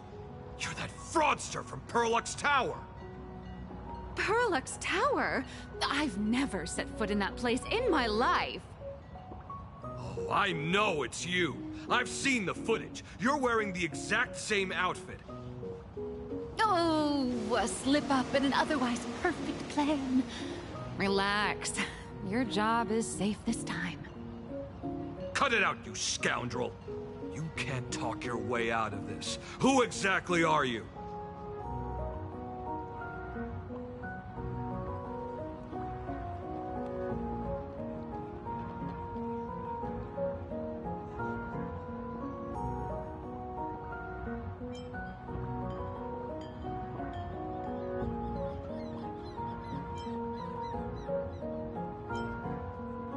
This is the author of Fluffy Across the Blue. Blurry QR Colt. Huh. Is that so? My apologies. How rude of me. Miss Colt, it's an honor to finally see the face behind the work. Please pardon my yelling. I didn't know. No worries, no worries.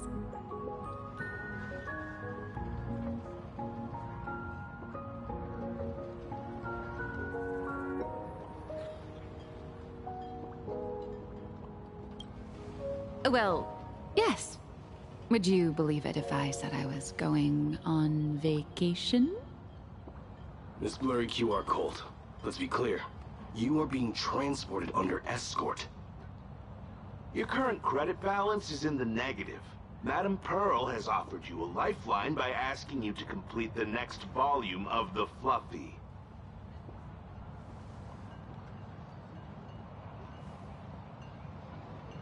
Whoa, this is not my fault. Remember Alloy King Pom Pom from Perlux Tower? I tried to put everything on Pearl's tab, but she found out and charged it back to me. Who knew a figurine could be so expensive? It cost me more than my entire savings.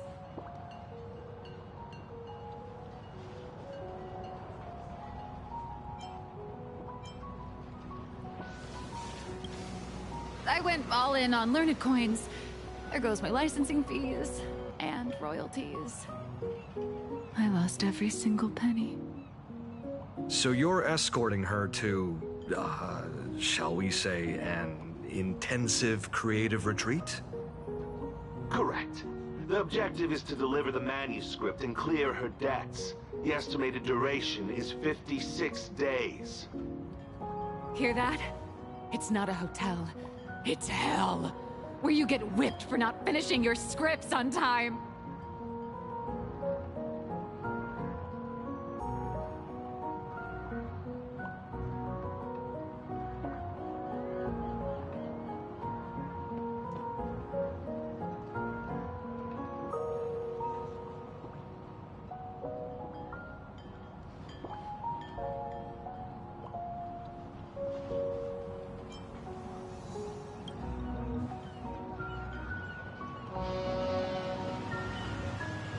The boat has arrived. When you're ready, let's begin our journey to Inkford Hermitage. Please, mind your step as you board.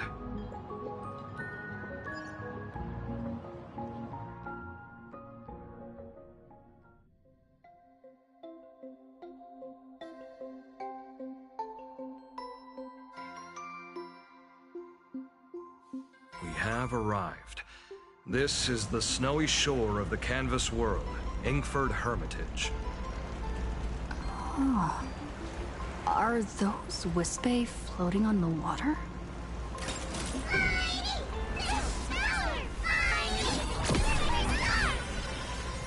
Oh dear, there are so many Wispe. They are blocking the boat's route. But no need to panic. Please follow my lead. Please make sure you have all of your belongings with you, and watch your step while disembarking. Thank you for traveling on this void liner.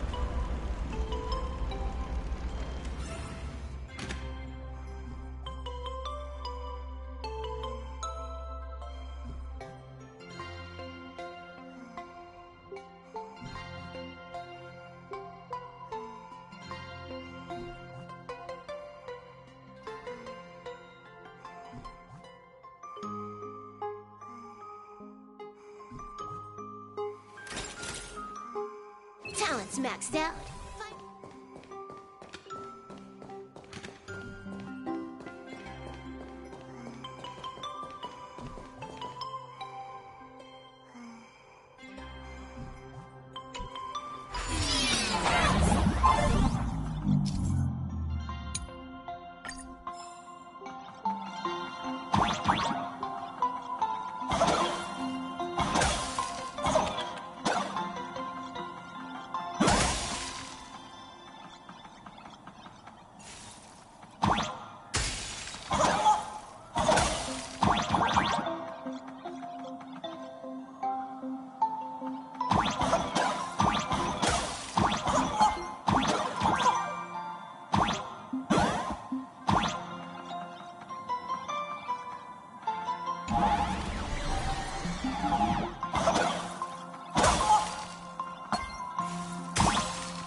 Safe docking.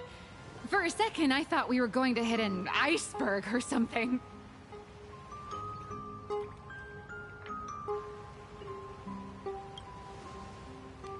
They probably sensed your wish power. You are the Phantasmoon Moon Games superstar, no?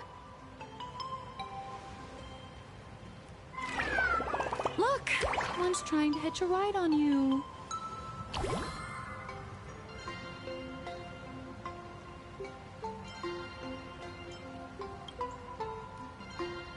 Must have been when we came ashore. Oh, what a devoted fan.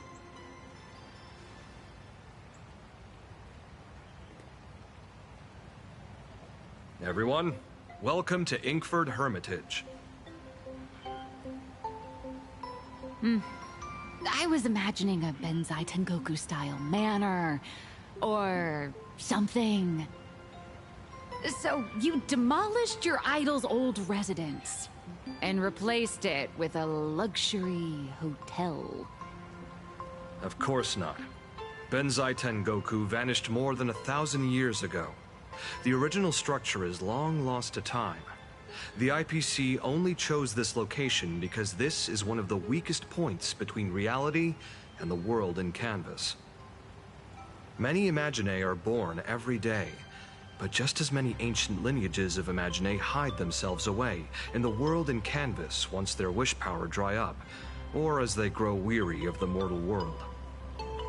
This is the final stop before they enter the world in Canvas, and this is where they bid farewell to reality. They rest here, organize memories spanning centuries, and then pass beyond the point of no return. Rumor has it that Graphia's soul appears from time to time to guide these weary Imaginae on their path. There's a sense of parting in the air.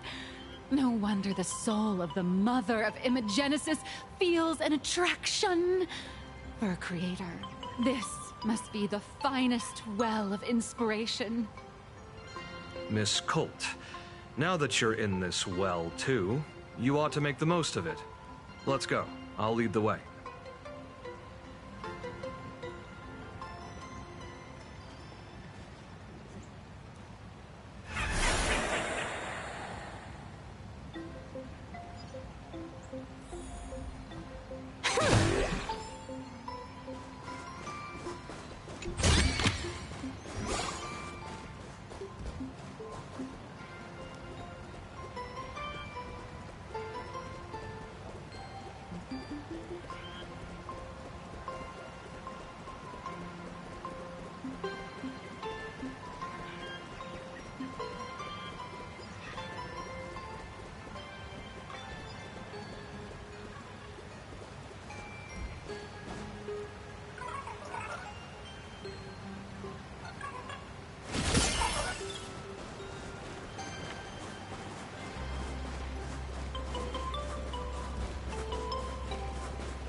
Is that? Ah, the golden tree in the distance. We call it Myriad Wish Grove.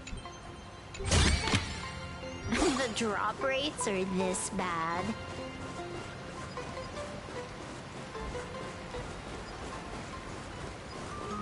All those years of fighting, but in the end I still live somewhere in this swamp.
Not a mimic?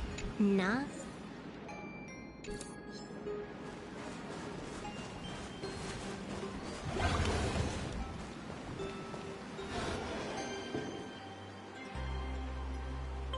We have arrived. The hotel staff will take over from here. I'll take my leave.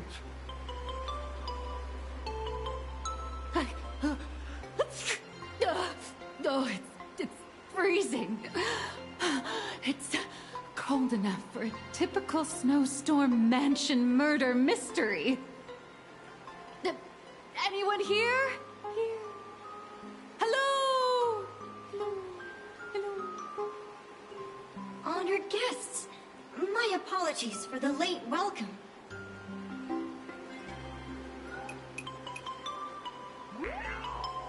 Oh, no wonder it's so cold. It's an actual snow wispy. Hello there, little one. I am the lobby manager, Casper. You have a very high body temperature. Please, try not to overheat the room. Allow me to introduce myself. I am the popular comic artist, Blurry... the former comic artist, Miss Nihilux. Oh, my true name is gone, just like that. Oh wait, did you say former? The big shots upstairs gave me a heads up. You are now an asset of Perlux Corp. You'll be staying here until you finish your next volume. Every guest in this hotel is an Imaginé with quite a history. That Arcadian over there? That's a former superhero. Which one? Never heard of him. That one over there is one of the oldest strangelings. They're a former Kappa. These days, they work as the Hot Springs manager. A Kappa? Didn't that lineage of Imaginé go extinct when the IPC first arrived? There are still a few survivors that slipped through the net. As for Casper myself, I am a former frost giant.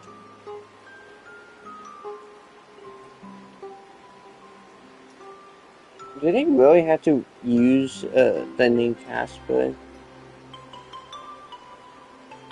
I feel like they did this on purpose.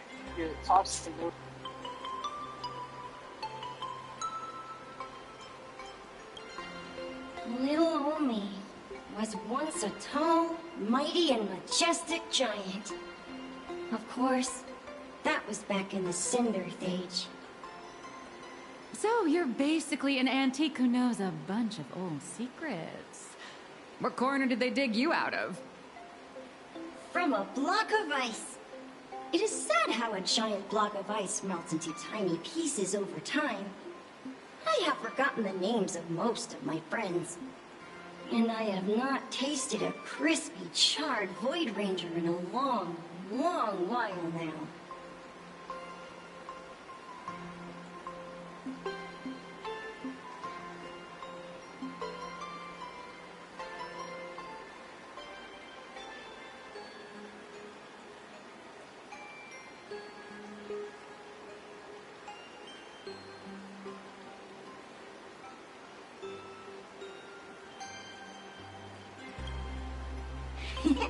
Indeed, another glittering nameless.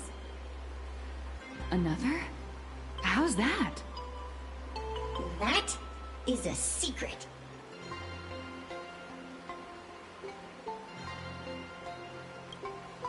Sightings of Lady Graphia are as common as the snowflakes here. Ever since the news spread that her soul would reside at the hotel, all those Imaginé who mimic her and the weirdos who insist they have a connection to her have flocked here. You see, they all claim they have some sort of connection to her, or hold some secret about her. I bet they're just trying to scam people out of wish power and credits. Just like all those people who swear they're AHA. You're not wrong. But whenever the higher-ups ask for a report, little old Casper here can always pad it out and hand over a long list of names. Nameless, good luck with your inquiries. Bye now.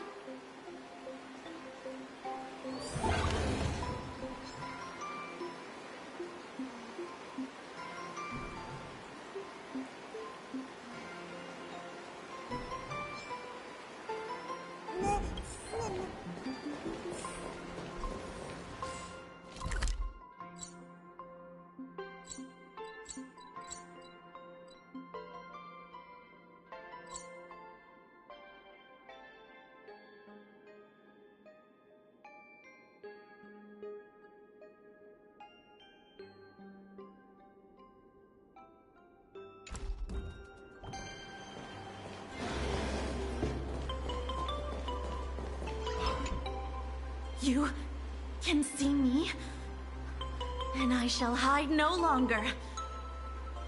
Indeed, I am Graphia, the sovereign of all paintings, the source of all schools, the mother who birthed all Imagine.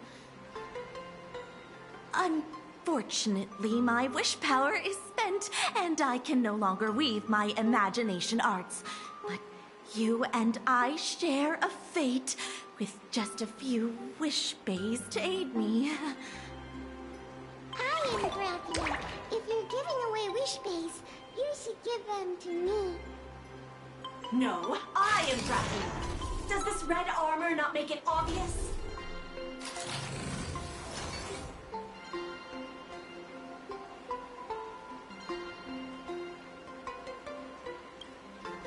I don't care which. One of you, come help me fight a Lord Ravager. The Lord Ravager? To be honest, we are Graphia, but we're not Graphia. Simply put, we are Imagine born from people's imaginations of Graphia. As for me, I was sketched by a rather unskilled illustrator for a history textbook, which explains why I look a bit rough. I am a wispy form from the concentrated longing for Graphia in plain Arcadia. I am the armored goddess Graphia from the 52-episode animated series Apocalypse of Ashes, Mecha Wars. Care to witness my signature move? Dance of the Inkblade.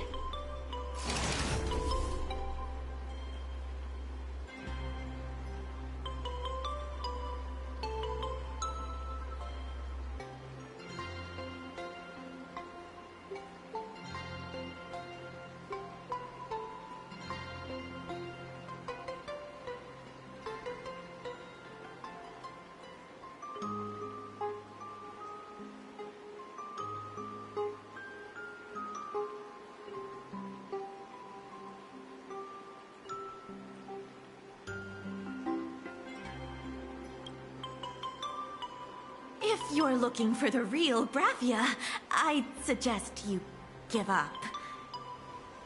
I've seen countless Imagine on the verge of exhausting their wish power, begging the mother of Imagenesis to extend their lives with her paintbrush. Not a single one has ever succeeded. In the end, only those of us making a living off the Graphia brand are left. When it comes down to it, she's nothing more than a legend. Who knows? Maybe the IPC made up some story to boost the hotel's revenue. I mean, the Cinder Age was over 1,000 years ago. Maybe the only thing left is the longing for Graphia.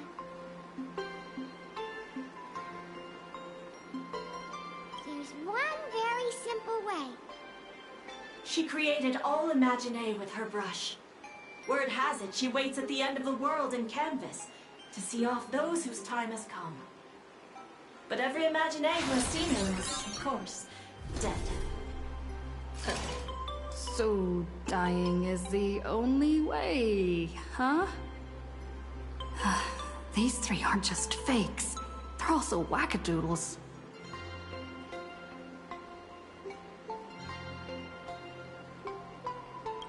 As I suspected, finding Graphia was never going to be easy.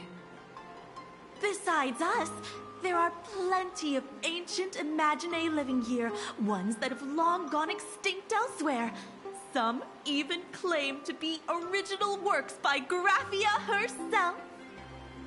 If you're serious about finding Graphia, you should try asking them.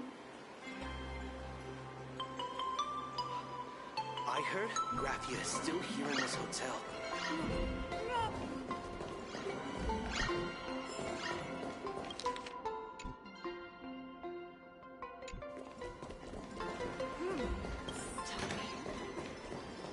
I spent my whole life being part of a wasteland. I sense more stray thoughts and disturbance in the water. The Imaginae of today are far too restless.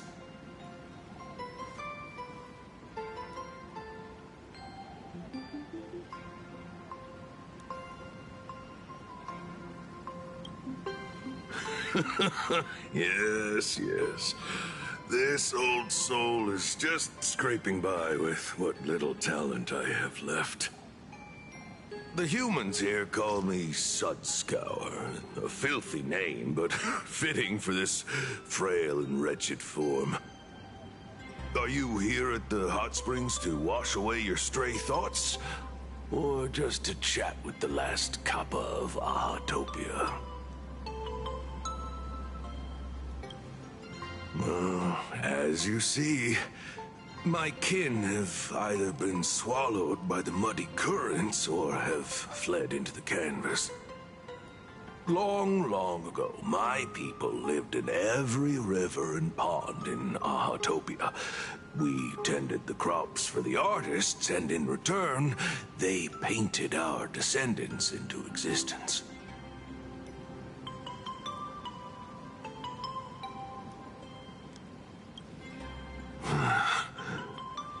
It is hard to leave one's homeland.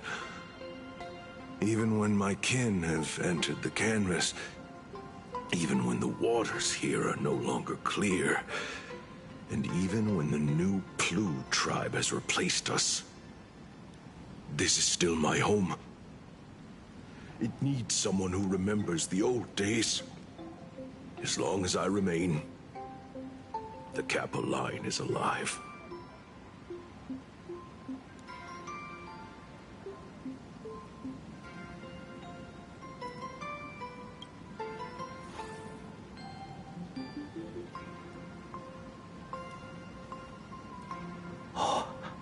Lady Graphia is the one who guided all Imaginae. Her name shines like moonlight through my dimming memories. Back then, the demons from beyond swept in like a dark tide. The filth and flames they brought could turn even the clearest stream into a toxic swamp. We Kappa were weak and could only shiver at the bottom of the rivers, but it was Lady Graphia who found us. She encouraged us, saying that every drop of clean water held power against the darkness. She taught us how to use water to protect the displaced mortals and wash away those impure monsters.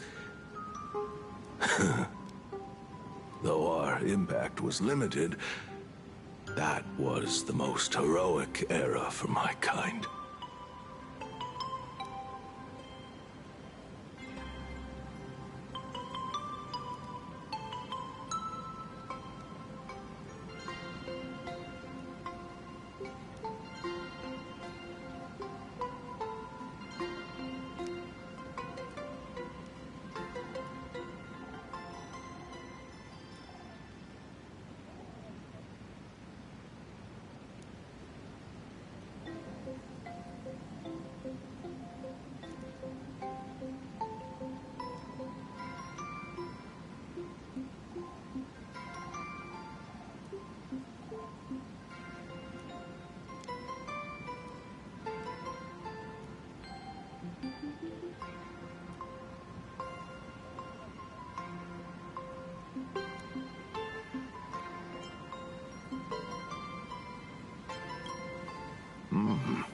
Legend says that when she was a painter, she was a woman of radiant beauty. But in my fading memories, on the battlefield, she was a warrior with flowing red hair and pigment-stained armor. Some say she fought like a demon, but to me, her eyes shone brighter than the smoothest river stone. If you seek clues regarding Lady Graphia, you should visit the mountain behind the hotel. There are atonement statues left by Imagine there, filled with their prayers. It is also the site of Graphia's former residence.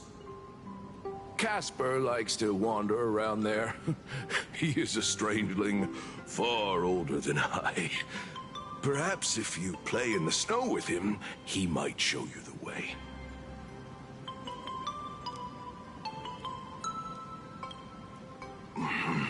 That is all I can tell you. After all, I am just a stubborn old Kappa, trying to keep this one pool of water a little cleaner.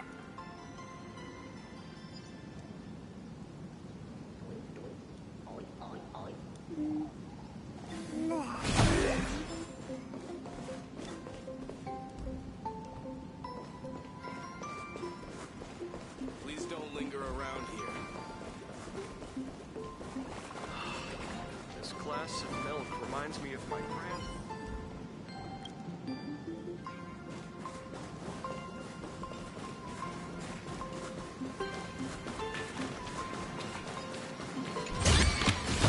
Not a mimic. Not interested.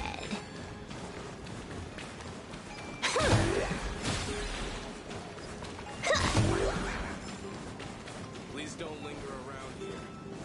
I spent my whole life being hard labor in a frozen place. Death rewards me with hot springs. What a way to go!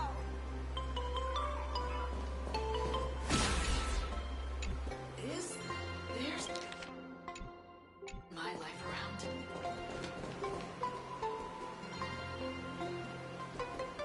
Honey, come on.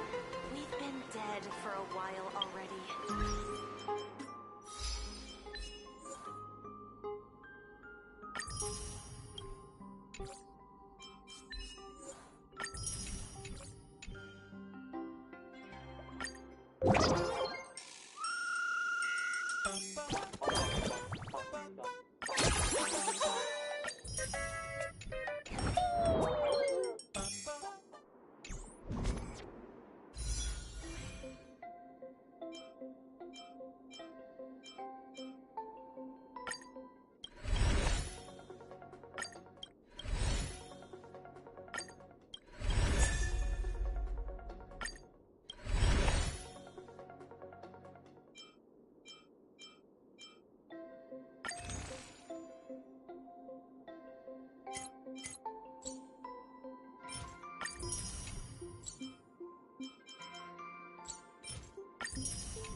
This is not a...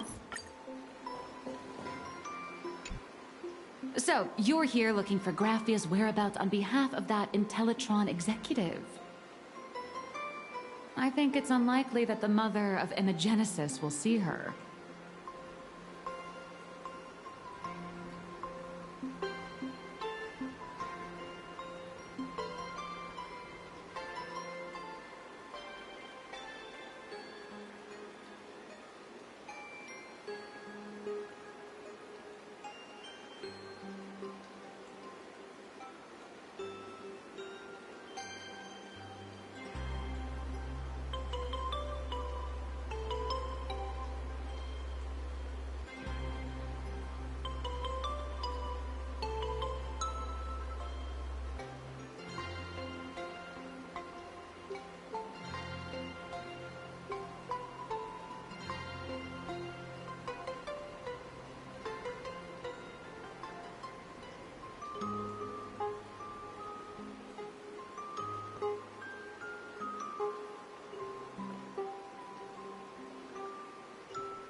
If she wanted to see her, it would already have happened. The IPC has practically turned the world and Canvas upside down. You know this, right? Over 140 years ago, they brought in hackers from Punklord and did everything they could to blast open the passage between reality and the world in Canvas. I think disturbing her world in Canvas like that must have upset the mother of Imogenesis.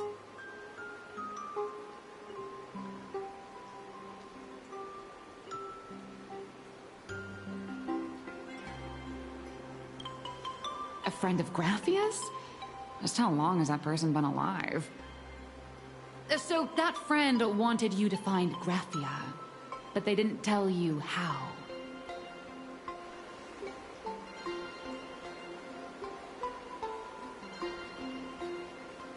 The only thing Evanesia left that could be a token is the mask she painted herself, right?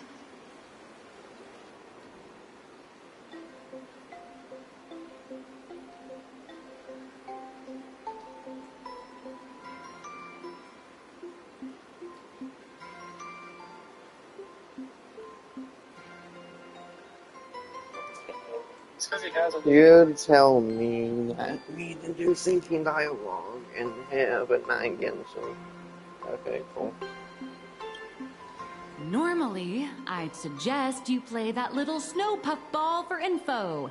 That good luck with your inquiries line definitely had a subtext. But since you're asking for a bright idea, you must have heard that in a certain corner of the universe, there's a mysterious ritual that can summon historical figures to the present day. The Holy Grail War!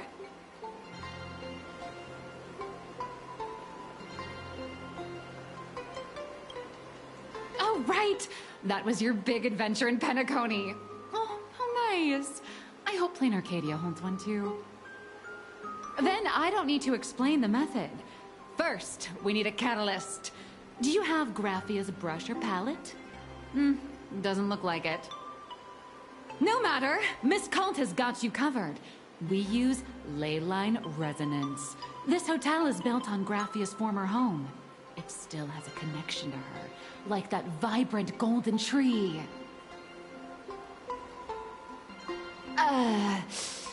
Wait, you aren't actually falling for this, are you?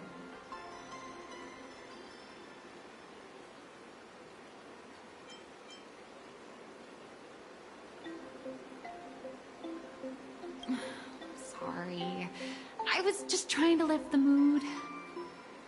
Oh, honestly, I'm a chronic deadline misser who can barely save her own skin. How am I supposed to help you? I've heard enough. Break time is over, Miss Nihilux. Now that you understand your situation, stop wasting time. Start drawing! I just checked in, and I have to work already? I'm not some fully automated painting Mechatron. You do know that, right? A Mechatron can run for hundreds of hours straight. You cannot. That's exactly why every second counts. Now right this second, start increasing your value as a quality asset. Hey, wait! This is kidnapping! Little raccoon, help me!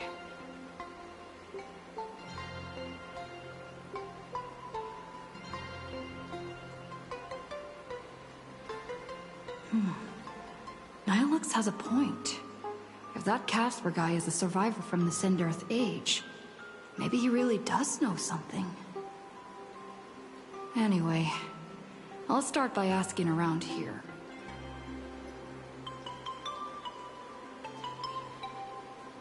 Is there still a chance for me to turn my life around? Honey, come on. You've been dead for a while. I spent my whole life.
Nope. I'm not.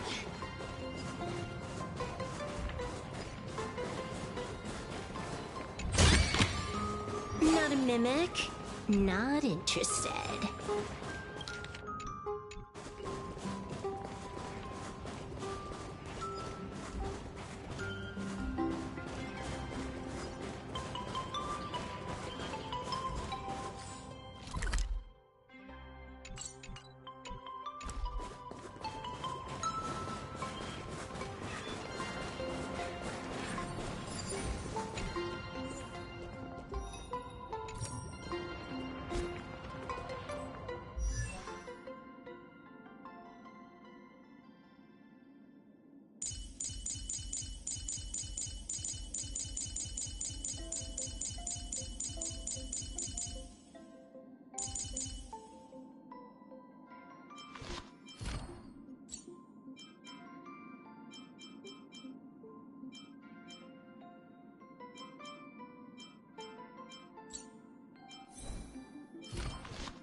I was thinking about talking to him. But I'll probably just do it. Anyway, it's over. You found me, Current Nameless. I knew you'd come to ask about Lady Graphia. But if I try too hard to remember things from such a long, long time ago, my soft, squishy head starts to throb, and then I start melting. Drip, drop, drip, drop. So much of my memory feels like it's shrouded in a blizzard, and I can't see anything clearly. I'm sorry, but I don't think I can help you.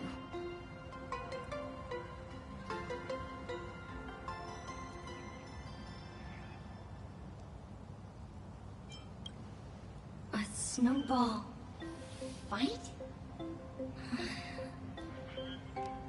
The game, the name, it feels so familiar. It feels like I had snowball fights every single day a long time ago. Shaping the snow into balls and flinging them at whatever strange intruders came barging in. Well then, come at me, Nameless. I'm a snowball fight veteran. I won't lose.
Things from the Cinderth Age are still a bit blurry. But I definitely met Lady Graphia. I had snowball fights with her.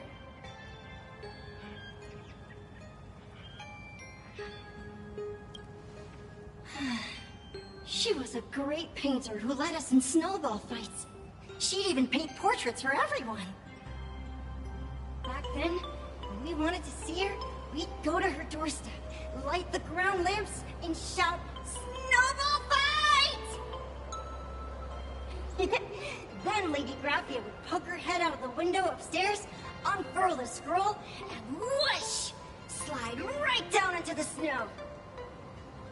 Then we'd have snowball fights against the Void Rangers together, under the giant moon. If we won, I got to swallow the Void Rangers whole. They were so crispy and tasty. There was someone else. Just thinking about them makes my blood boil. He was a snowball fight master. I remember one time, 8 of us teamed up to challenge him. But that guy knocked us all down with his snowballs like it was nothing. All from so far away. 6 of my friends were lying on the ground, feeling beat. Losing the game got everyone so down that no one uttered a word. As for me, I think I got hit right in the neck. I saw my own giant body thud onto the ground, and my chin felt ice cold. 8 people? In the Phantasmoon games? Perhaps Snowball Fight is a euphemism for the Cinderth Age Wars? So, in that round of the Phantasmoon games, Graphia must have fought a terrifyingly powerful opponent. It seems only she and Casper survived the fight. I saw her once. Just once. By then, Ahatopia had already been transported into the canvas. It was so quiet and lonely. I couldn't find my other 6 friends, but I remembered where Lady Graphia lived. So, I went to her front door again, lit the ground lamps, and shouted, "Snowball fight!" It felt like only a second had passed. Just the blink of an eye, yet somehow it also felt like forever. At last, I saw her drift out. She held me and cried, saying, "I'm sorry, and you've done well," over and over. And it was just one lost game. We could have just won it back some other time, but that was the last I saw of her.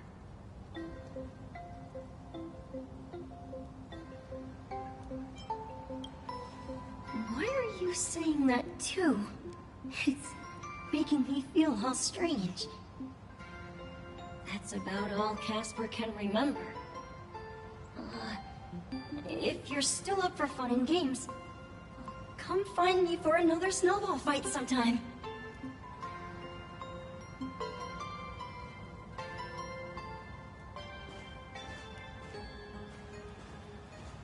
So, to summarize, Casper likes to light the ground lamps and call for her near Graffia's old home.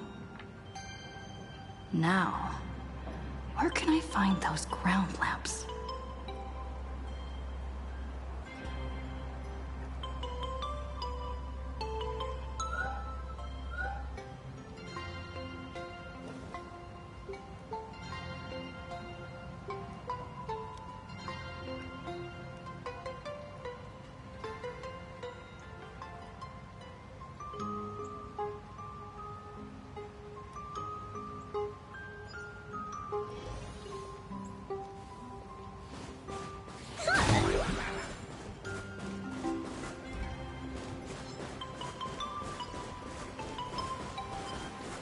Even next to such a lively hot spring hotel, there's a secluded...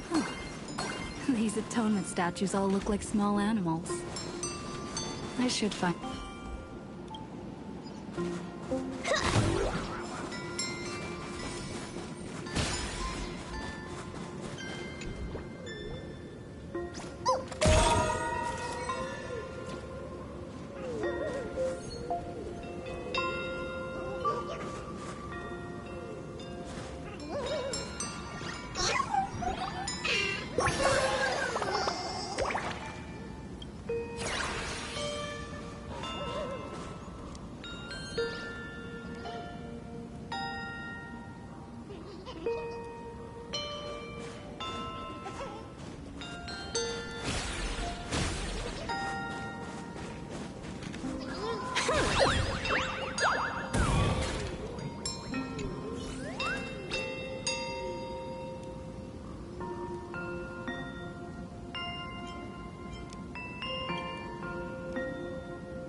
These two little lamps don't look reliable at all.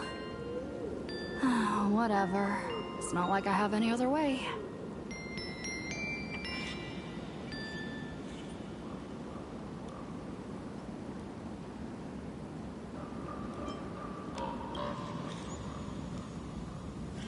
Who dares disturb my 1,000-year slumber? Not only will I refuse to grant you 3 wishes, I shall also lock you in my canvas to suffer in my stead!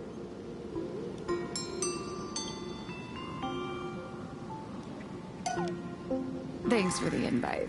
I'm not quite dead yet, but I don't feel alive either.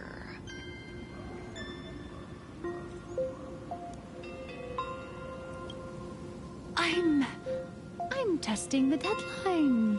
I snuck out. This mountain path is so quiet and secluded.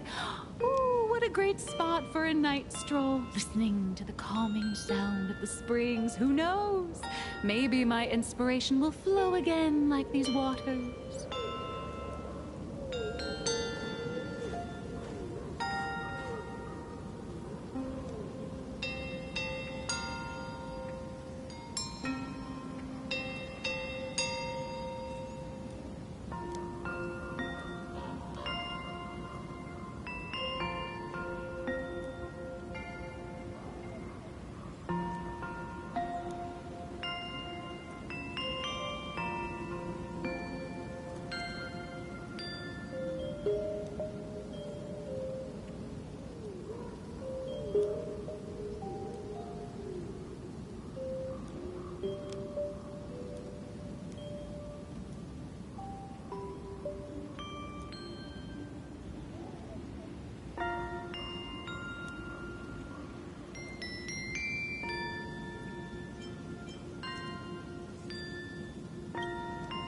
I was hoping to find some inspiration out here.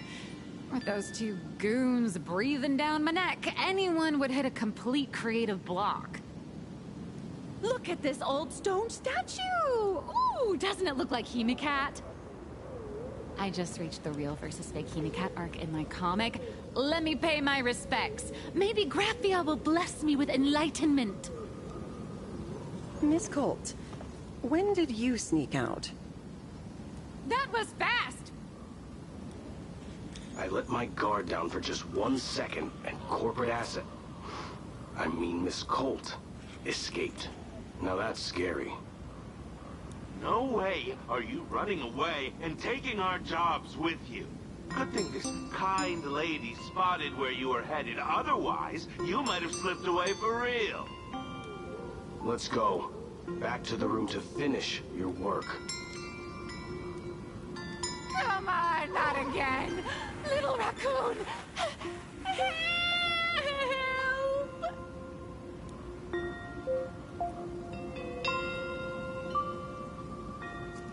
Okay. Being an artist sure is grueling. I remember being held in a room and watched by 6 or 7 people, too. I wasn't allowed to leave until I finished painting either.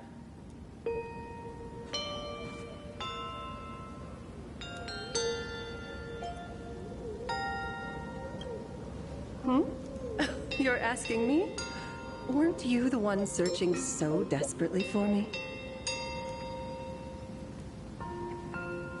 My name is Murata Graphia, Guardian of the World in Canvas. It is a pleasure to meet you, Nameless of the Astral Express. You're saying you are Graphia? Huh. She really does look a lot like Himiko.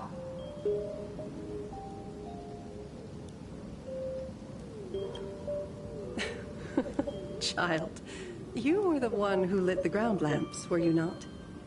If memory serves, that was the secret signal my old friends used to call for me. I simply answered the call, yet you doubt my identity.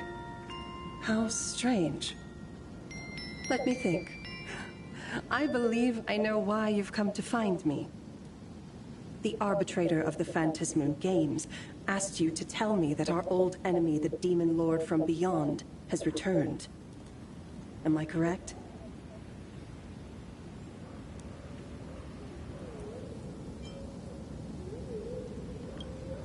Since Ahatopia's in canvassing, Evanescia and I agreed to guard reality and the world in canvas separately, never to meet again.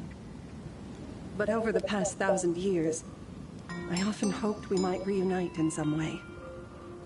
Who would have thought, when word of her finally reached me again, there'd be no warm greetings, but instead only an impending crisis. You must have many questions.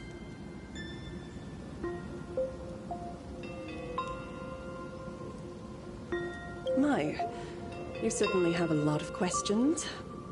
But before I enlighten you, during the Sindirth Age, that demon lord from beyond once took the form of a friend to infiltrate the Resistance, causing catastrophic casualties. I must confirm your identity, Nameless. Do you carry a token from Evanescia?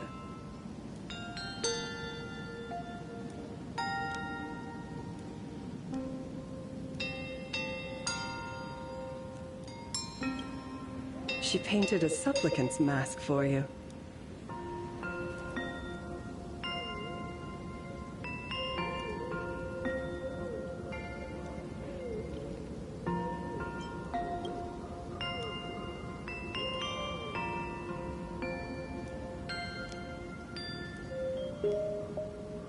The secrets you seek are many and tangled. Perhaps I should start by telling you a story. 1,000 years ago, the legions of the demons from beyond descended upon Ahatopia, marking the beginning of the Sindirth Age. For the destruction, taking a life is easier than brushing aside a feather. Among the countless victims, a baby girl was saved by a painter from the brink of death. he took her in as his daughter and named her Graphia.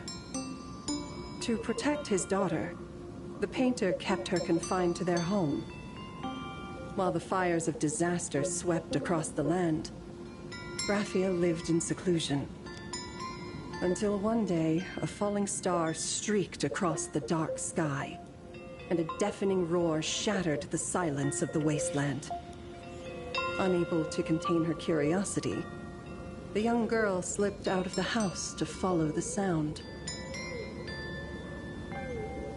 And so she saw it. Beneath the cold Phantas moon, a tower of infinity stood on the mountain range at the edge of the horizon. This tower had countless windows and rose section by section, slender and tall. More than an actual tower, it looked like a wounded iron dragon that had fallen to the earth.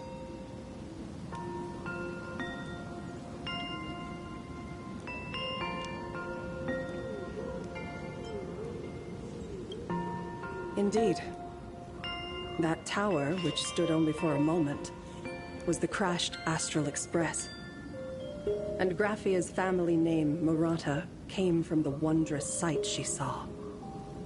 At the time, the wrecked train was surrounded by countless abominable monsters. Amidst these foul enemies, a few warriors in strange attire fought tirelessly. But they fell, one by one, unable to withstand the endless tide of monsters. It was only much later that Graphia understood that those who fought and died for Ahatopia shared a common name. The Nameless, who walked the path of the Trailblaze. That was the day that Graphia stepped into the mortal world. Her life as the mother of Imogenesis began. In a long, drawn-out war, fought at a severe disadvantage. She was forced to seek the aid of the Phantas Moon Games, attempting to use the mighty power of an Ionic ritual to lock the terrifying demon lord from beyond within a limited battlefield. This was also the first time in the history of the Phantas Moon Games that the 8 supplicants joined forces to confront a powerful enemy from beyond, the Lord Ravager, Asat Pramad.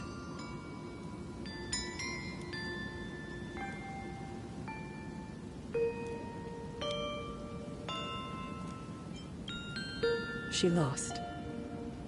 Graphia did not win the Phantas Moon Games, nor did she manage to kill Asat Pramad.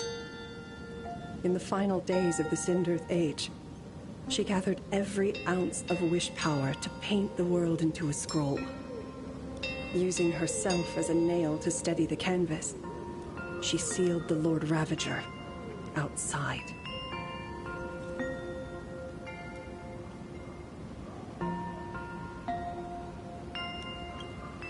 Yes. As long as the scroll still enshrouds reality, he won't be able to lay a finger on the Leviathan's remains buried deep within Ahatopia. The story is over. I have received Evanesia's message. I also have a token I'd like you to give her. Please, let us journey together to the other side.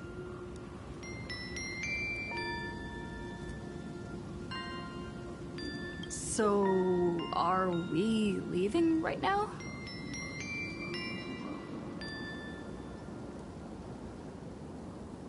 No, there is no need to rush. You have a friend here who is lingering with a heart full of farewells. You mean... Blade? Follow this path down to the riverbank of Myriad Wish Grove. You'll find many Wispe gathered there. When you are ready, choose a Wispe. Whisper Graphia's name and your wish to cross over to the other shore. Then release the Wispe into the river. When the time comes, I will bring the ferry to deliver you into the canvas.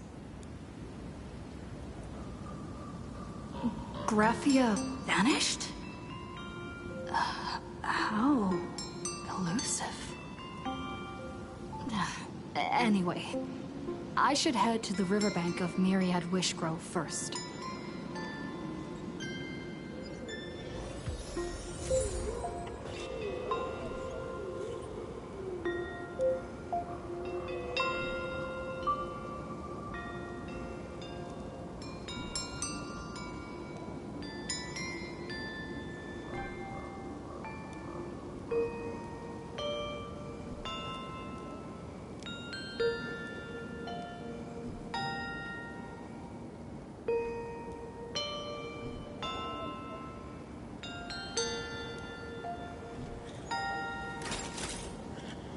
Talent's maxed out, firing on all cylinders.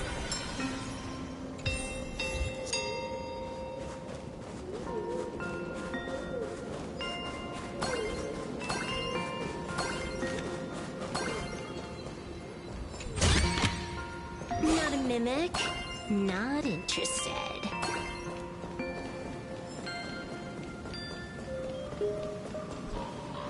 I've heard that in the same forest, giant trees will fight each other for nutrients.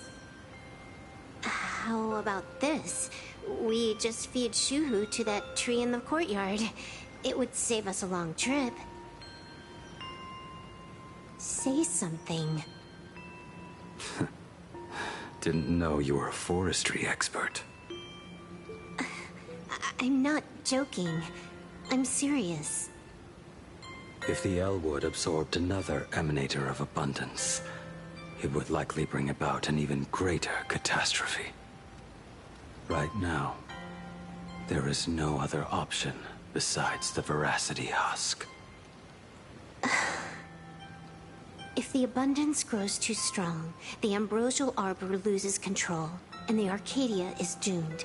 If the abundance is too weak, the husk spirals out of control, and the Arcadia is doomed just the same. It's called an Arcadia, but the whole thing is built on a razor's edge. Does that mean the essence of the elation is just dark humor? You're afraid. I'm not. I respect your choice.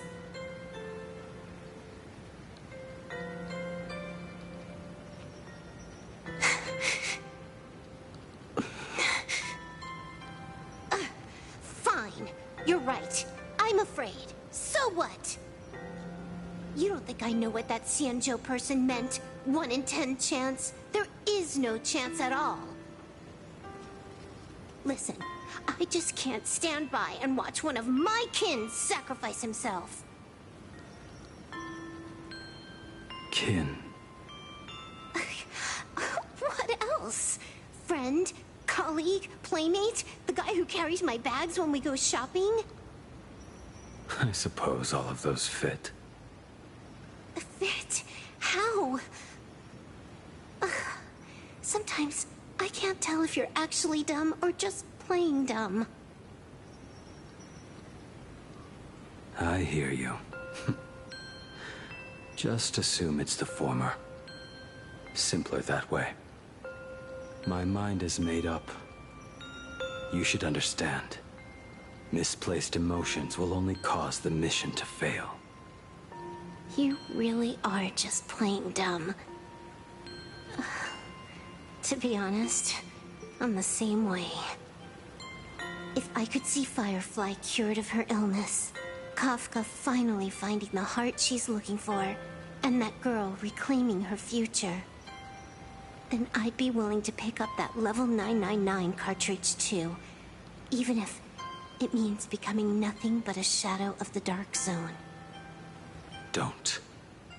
At the TV tower, you already severely overspent your time. Don't touch that thing again. Besides, why are you telling me this? You should tell them yourself.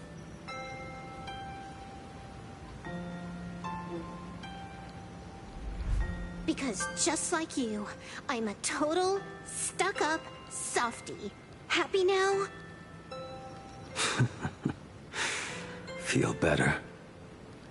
No. Unless you give me a sincere apology and a proper goodbye, we're not settled. Not settled. Is that right? Fair enough. Whether as Ying Xing or as Blade, my journey has reached its end. Before the final verdict, I should say a proper goodbye to my kin. Who's there?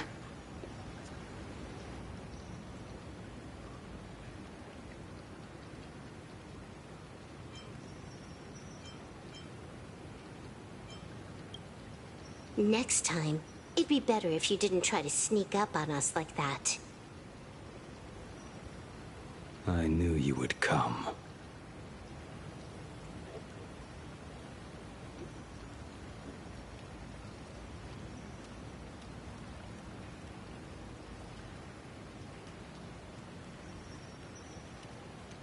I met the legendary Graphia.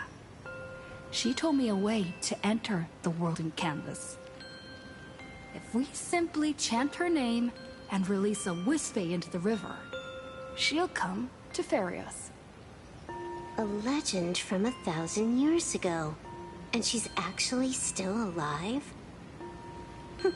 It really makes sense. After all, you two are practically the same age.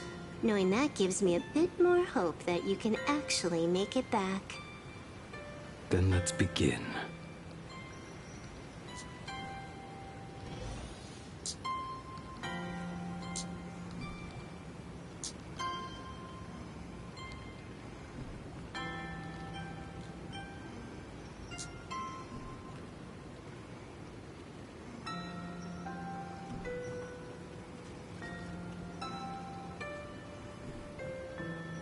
Oh yeah, doing something.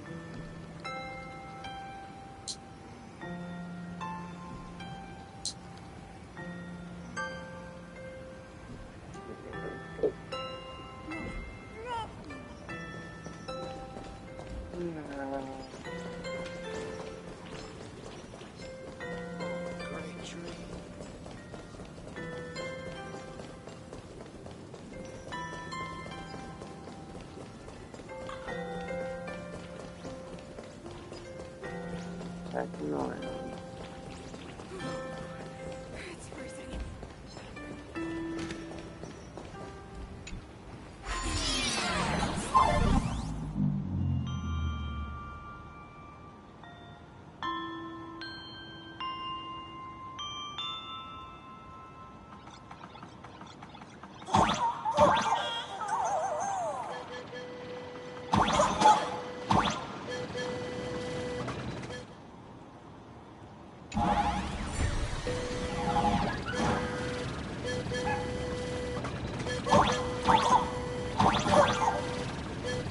Little one, I choose you.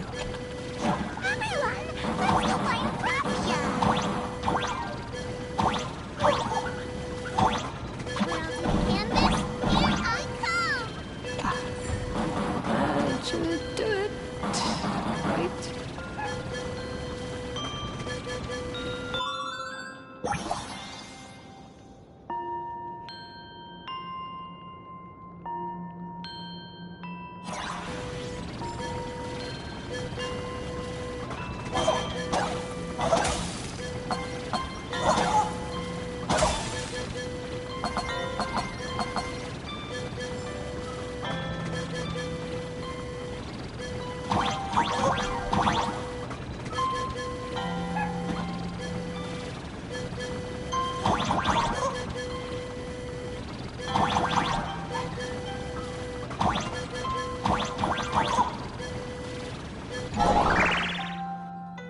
I summon Graphia, mother of Imogenesis.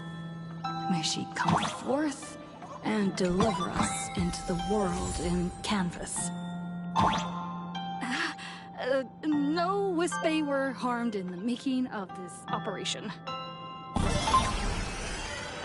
Graphia! Graphia! Everyone, into the world in Canvas! How odd. This time, the visitors actually know of my existence.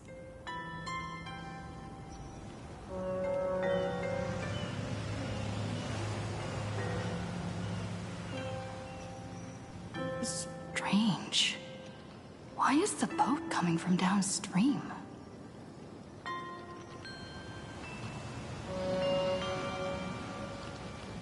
I heard your call, and have come by boat to guide you across.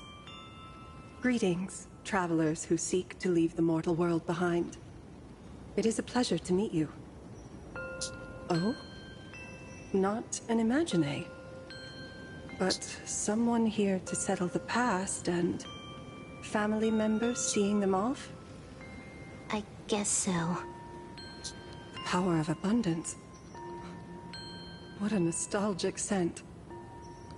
There is something terrifying slumbering within you. I've heard that something lies at the end of the world in Canvas, with the power to suppress it. Will you show us the way? Ah, I see. You are better informed than I thought. I understand. Time is of the essence. Please, step aboard. Thank you. The mountains lie distant. The waters still. And snow settles. A fine moment to bring this weary life to its end. Bring a weary life to its end? To my eyes, the power taking root within you is far from withering away. It's just a matter of time. The journey downstream is long. As is custom, I must collect your past stories as fare. I shall use them to paint the path forward, which will guide us to the other side. My past stories.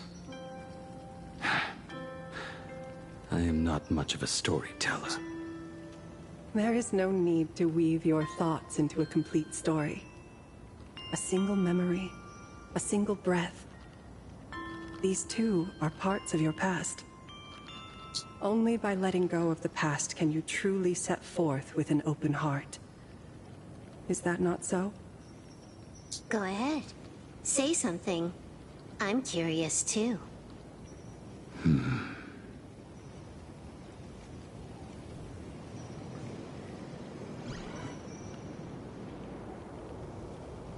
Then, I shall begin with that lone island of Insumosu.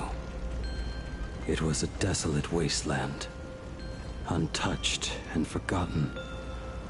Desolate, cold. The perfect place to lay the dead to rest. I planted rusted, broken blades in the wasteland as a mark of my departure. Little did I know that even after joining the Stellaron Hunters, I would find myself returning there time and again, bringing along a few new swords with me. Their owners, some of them sought my life, only to fall by my hand. Others simply wished to see me one last time, as their own lives flickered out. I was once a craftsman, and those swords, they were all my own creations. I raised those wordless monuments for my old friends, one by one, until they became a forest of broken blades. And what about me and my sword? When will it finally join them in that forest? I will follow your words with my brush and paint the ideal end.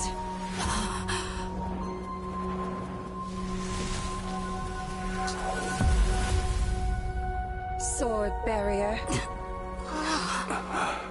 We've reached the shore you've been seeking.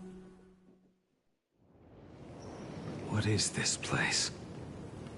This is the world in canvas. A mirror to your soul, blooming as your heart dictates. May this meadow be everything you wished for. Superb artistry. And yet, I thought you would paint the desolation within me instead. Desolation? I saw no desolation in your story. Instead, I found the lingering regrets of a master craftsman. The fire that tempers black steel and shapes 100 blades does not burn upon the forge or anvil. It burns within your heart. That spark within you has yet to fade. It is why this plane has chosen to bloom into flowers. We've got no clue what you two are on about with all this cryptic talk. But you smiled just now, didn't you? No, I didn't. We should go.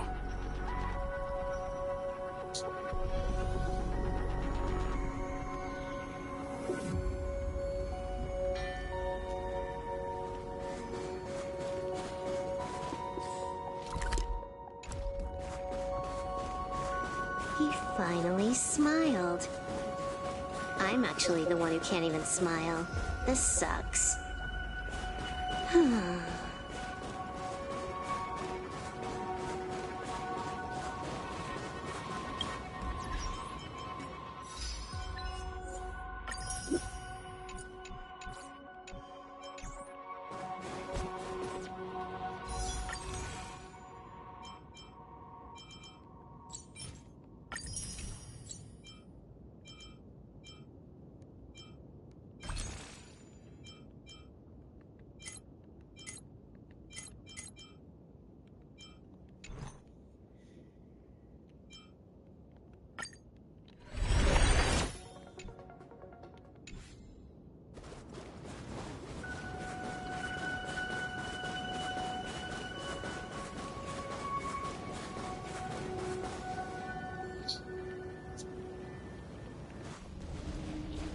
We have reached the end.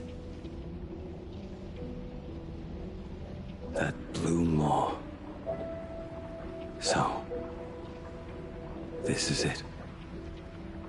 Correct. Driven by the buried secrets of Ahatopia, you have come seeking liberation.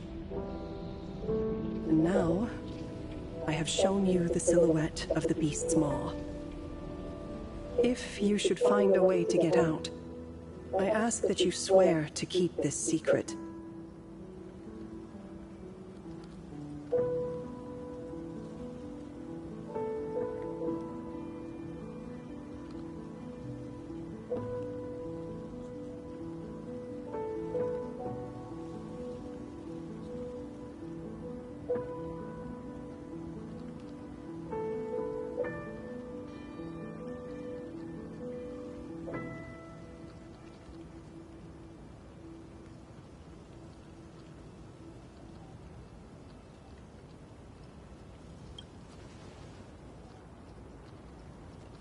I will keep the secret.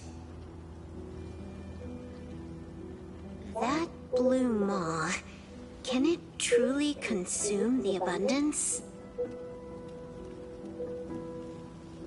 Only a beast of insatiable hunger can end a plague of eternal growth. I have stood watch in this realm for a millennium, beholding the eternal conflict where the veracity and the abundance remain locked in strife. Oh, undying soul, the fate that awaits within those depths lies far beyond the reach of our conjecture. Perhaps you will vanish into nothingness in a mere heartbeat.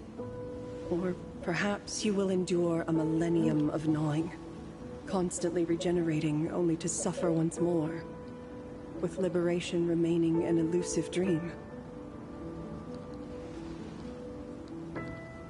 Beneath that calm of yours, I can feel an old friend lingering. Agony.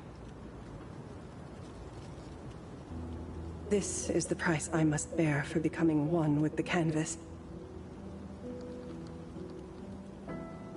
You're telling me if he leaps, he has to stay down there and be torn apart for ages?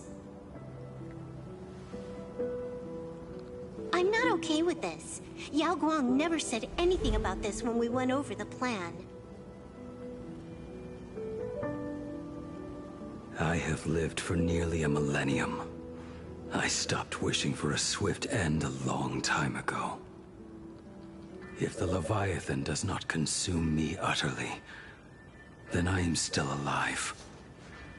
And until that moment comes, I will pin Shuhu to the anvil and swing my hammer once, twice, and again, and again.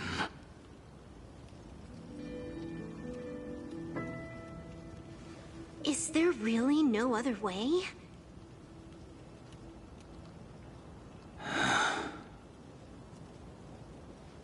Silverwolf. I was never one for sentiment. I'll only say this. In my past life as a smith, I made it a point to forge something for those friends I found tolerable. But ever since I joined the Stellaron Hunters...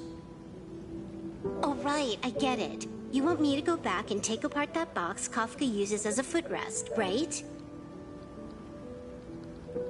You already took it apart? A long time ago. Quite a few treasures in there. A master-crafted blade, a game controller, and a portable reactor. That's the armor core, reforged from the remains of the Glamoth Queen. Oh, and a cat-scratching post. When did you find out about these items? You? You mean we. We all found out. Think you hit it that well?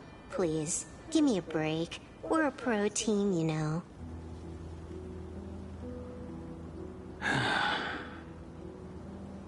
Just split it among yourselves. Consider it a keepsake. Kafka should be the one saying this, but... You are the most perfect blade the Stellaron Hunters could ever have.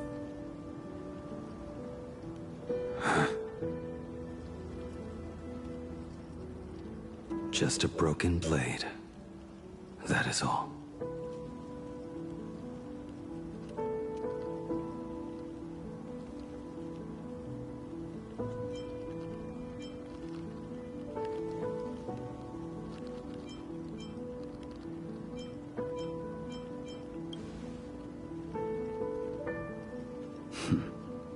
You talk too much.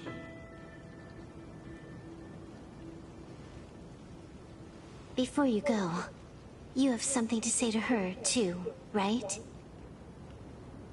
To me? Don't take offense. It's just a few words. Before joining the Stellaron Hunters, I once lost myself. Unable to see the future, yet unable to reclaim the past. Just like you when you were first reborn. Whether we chose this path, or were forced onto it. Leave no room for regret. And never deny the path you've traveled.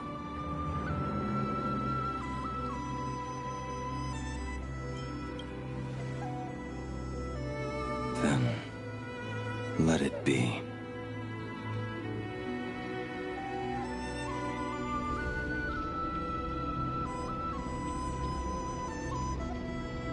It's time.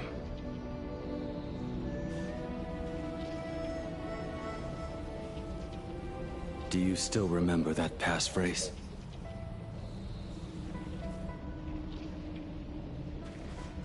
No need to step forward.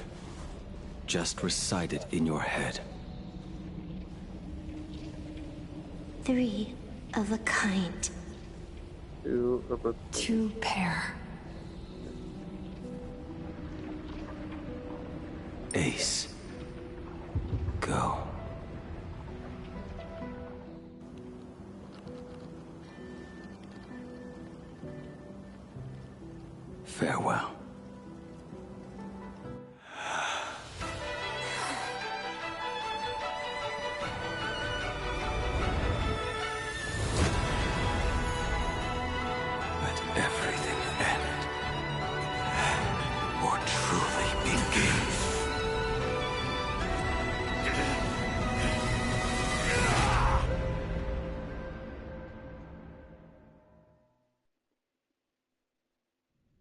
the final moments of your life, what will flicker through your mind?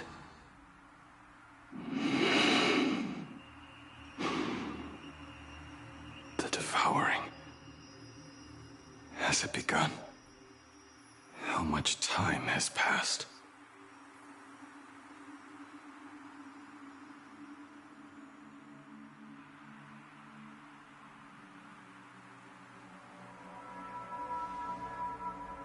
Sea of clouds. Ambrosial arbor.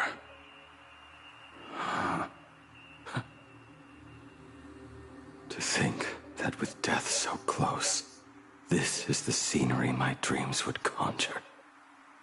My heartbeat. It's barely audible now. Shu-Hu, are you still alive?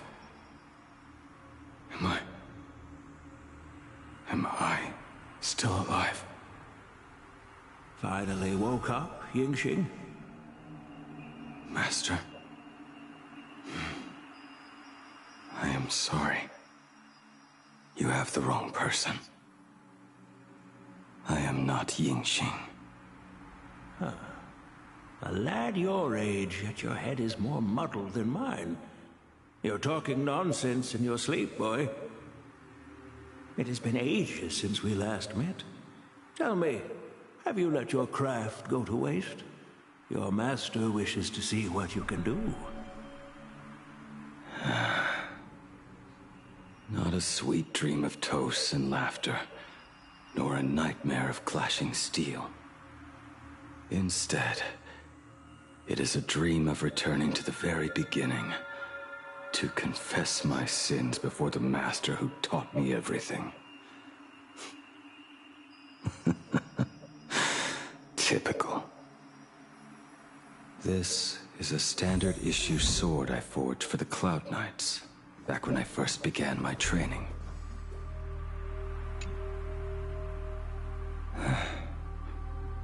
Looking at it now, it is a crude piece of work. Senior Frater, are you truly from a short-lived species? Why do you ask? I mean, no offense. I just wondered, why would you come all the way to this Yanzhou to learn the craft? My home became a grazing ground for those boars and beasts. My parents, they're fertilizer. Unlike you, I won't live to see them wiped out. But my blades will. Look at this blade. Fresh from the forge today. I made it. That is so cool! Stop flattering me. This is just a standard issue sword for the Cloud Knights. According to the template, its name should be New Blade 01. Senior Frater, how could you so thoughtlessly name your own creation? The very first assignment Elder Huayan gave his disciples is what defines a blade. He always says a name carries the weapon's destiny. A lone cloud drifts. A crane departs the woods. Let's call it Departure, Junior Frater. Senior Frater, I thought you'd go with Lone Cloud or Guiyun.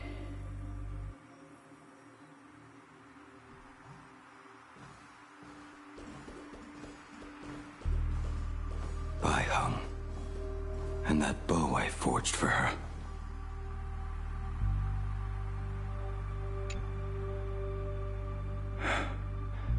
In the end, it was I who forged the greatest sin. For me? Thank you. I told you, didn't I? As long as you set your heart on what you love, nothing can stop you.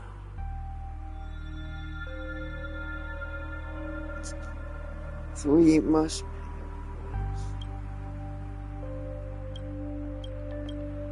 Hey, did you give this bow a name? I named this bow Lure after a mythical steed from the Primeval Imperium. Legend says it was one of the Emperor's finest mounts, a divine beast that could tread over any chasm and lead its master back from the brink of death. How did you get so off track? Why pick a name meant for a horse? That won't do. It does not suit me at all. I'm gonna call it Recurve Bow. That sounds terrible. It's like my mother naming me Human. At least change it to something elegant, like Winding Stream. Fine. Have it your way. Look at you! Skilled with both the pen and the sword. You really should not be trapped in this flame wheel forge for the rest of your life. Hey, perfect timing! I have a few friends getting together on the Luofu. Wanna come along? Staying in a single place your whole life. That won't do.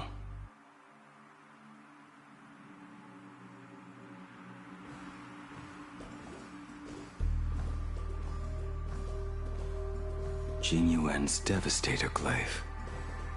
The weapon I promised to forge for him all those years ago.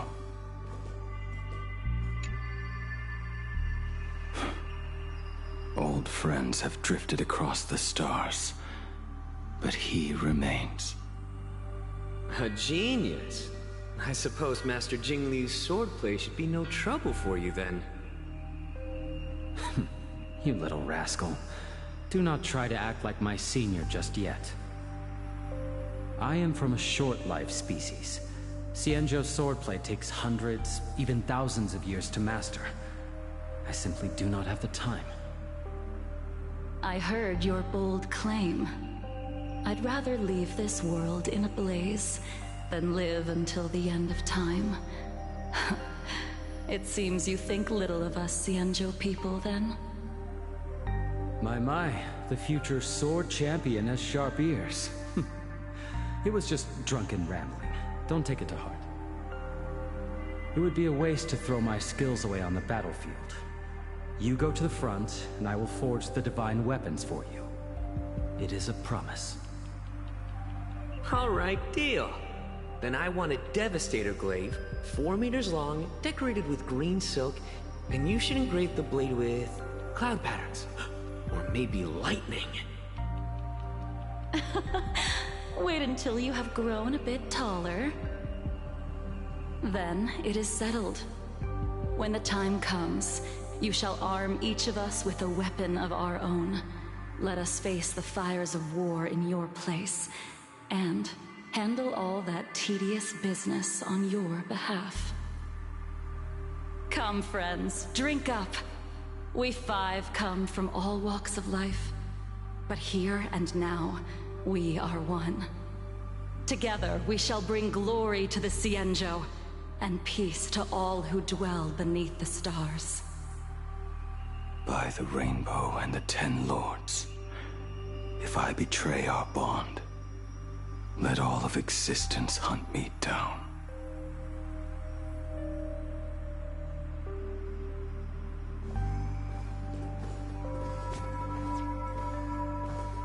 The prosthetic arm and sword staff from Mr. La Mancha were works created by my master and me. He came to visit me even after I was cast into the shackling prison. Yanqing. No. Yanqing. How did you end up like this? The shadow has tasted the flesh of abundance within you.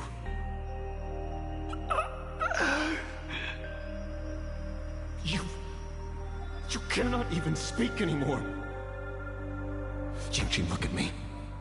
Lift your head. It was only thanks to you and your master that the Shadow of Veracity was sealed. I owe you both a debt of gratitude. So I have but one question. Do you want out? If so, just nod.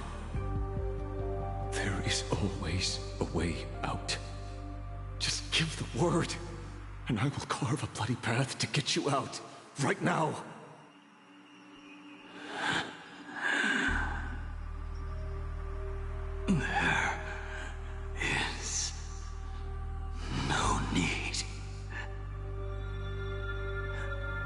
I must atone for my sins.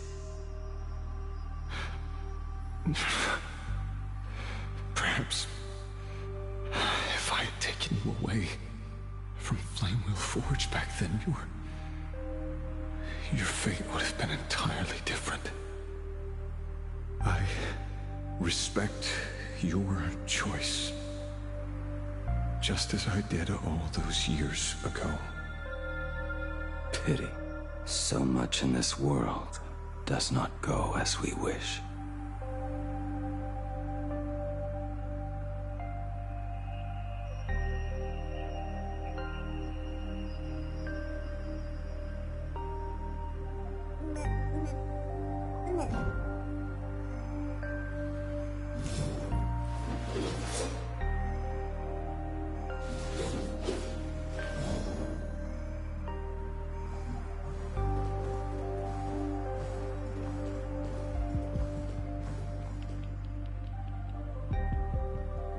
Wait, that? I got confused. It was not meant to be like this. Pity. So much in this world does not go as we wish.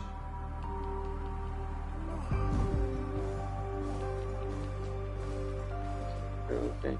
Oh, gleaming copper sword? This is not my work. Oh.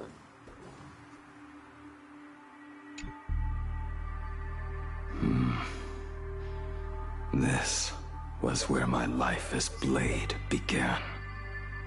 So you're Blade. You sound like quite the expert on swords. Oh, good timing. What do you make of the sword she's carrying? The blade itself is fine, but the technique is wrong. Swordsmanship is no song and dance. Power starts at the feet. Only when the eyes and mind follow through will the strike land. My, oh my, Bladey. You really are the ultimate blade critic. Since you have so much to say, Master, why not forge a legendary blade for each of us? I put down the hammer a long time ago. My hands cannot do what my mind wants anymore. Fighting with a weapon that does not suit you is just a quicker way to die. From now on, if a sword is needed, let it be mine. This shell of mine is the only blade there is.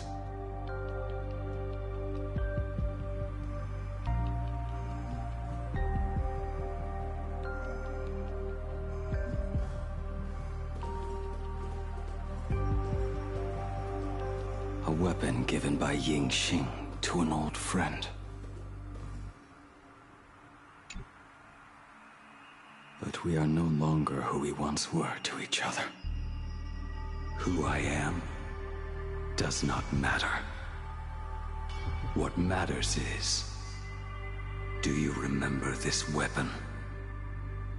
I don't understand what you're talking about. All that happened. You think you can just walk away from it all?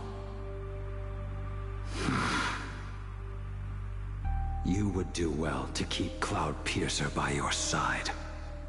Or, next time we meet, I will be the end of you. What a pity. In the end, we still cast our weapons aside.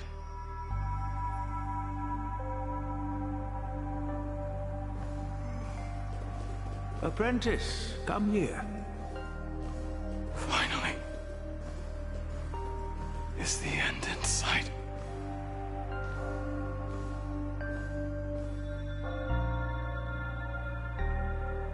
I am here, Master. Good. I have waited a long time for you. You have seen every blade I have forged in this life. Fine work. Somewhat flawed, perhaps, but their edge is undeniable. The marks of a true master. Gazing upon the weapons I forged in days past, I can only feel a surge of endless regret. The hammer falls and cannot be undone, yet I have spent my life taking one wrong step after another. I betrayed my friends and broke my oaths. Even with these divine blades, I failed to protect those I held dear. My hands are stained with blood. I loathe the reflection it casts back from my blade.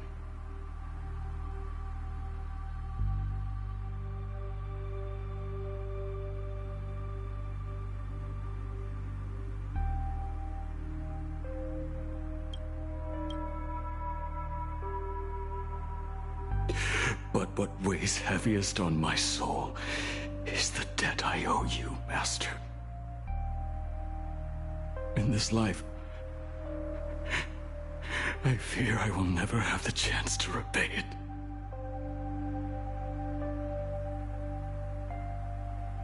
Let it all out. You feel a bit lighter now, don't you? But isn't there one last piece you've yet to show me?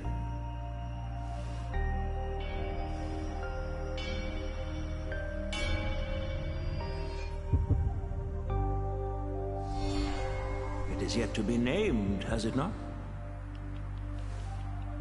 That is a mere scrap from the forging of Shard's sword. I hid it away, fearing it would bring shame upon our school. Master, how did you... Can a mere boy keep secrets from his master? I entrusted General Yao Guang to bring it to you. Since the day you left, I have kept this blade hung in the hall, gazing upon it daily. That raw, youthful spirit within it, it burns to the touch. It is the same light that shone in your eyes the day you bowed to me. It is the keen edge of a craftsman. I am but rusted scrap now. My light has long since faded. This is where I belong. Buried.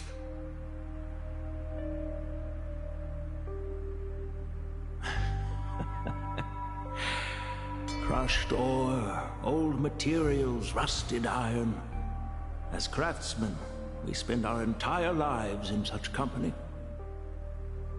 Waste not the bounty of the world, but perfect it through craft. To take what is useless, to take every failed scrap and forge it anew. Isn't that our very mission as craftsmen? Even for a life that has reached its end. A life built on nothing but mistakes. As it is with the work of a craftsman, so it must be with the life of a craftsman.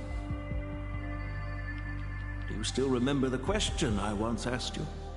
What defines a blade?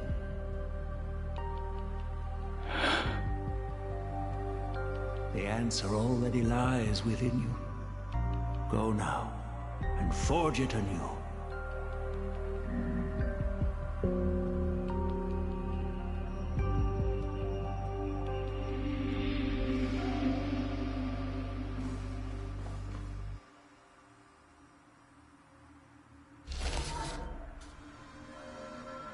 Forge it anew.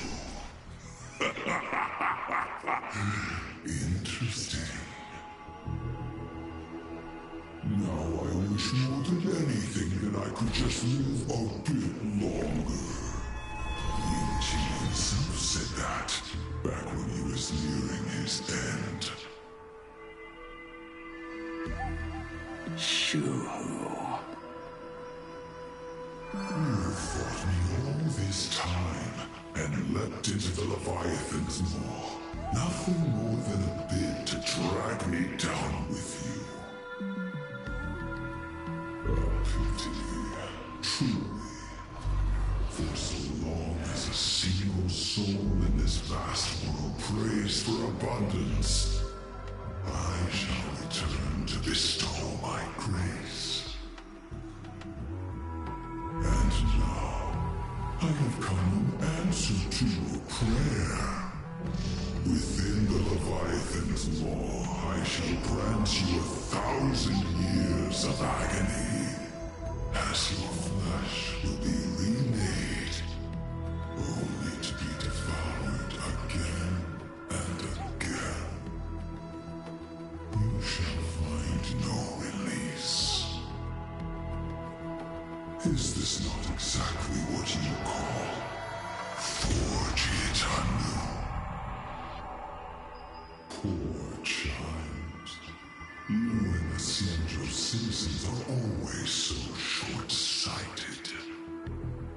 Trapped in this waking dream called life, you cling to what is gone and tremble at the thought of being forgotten.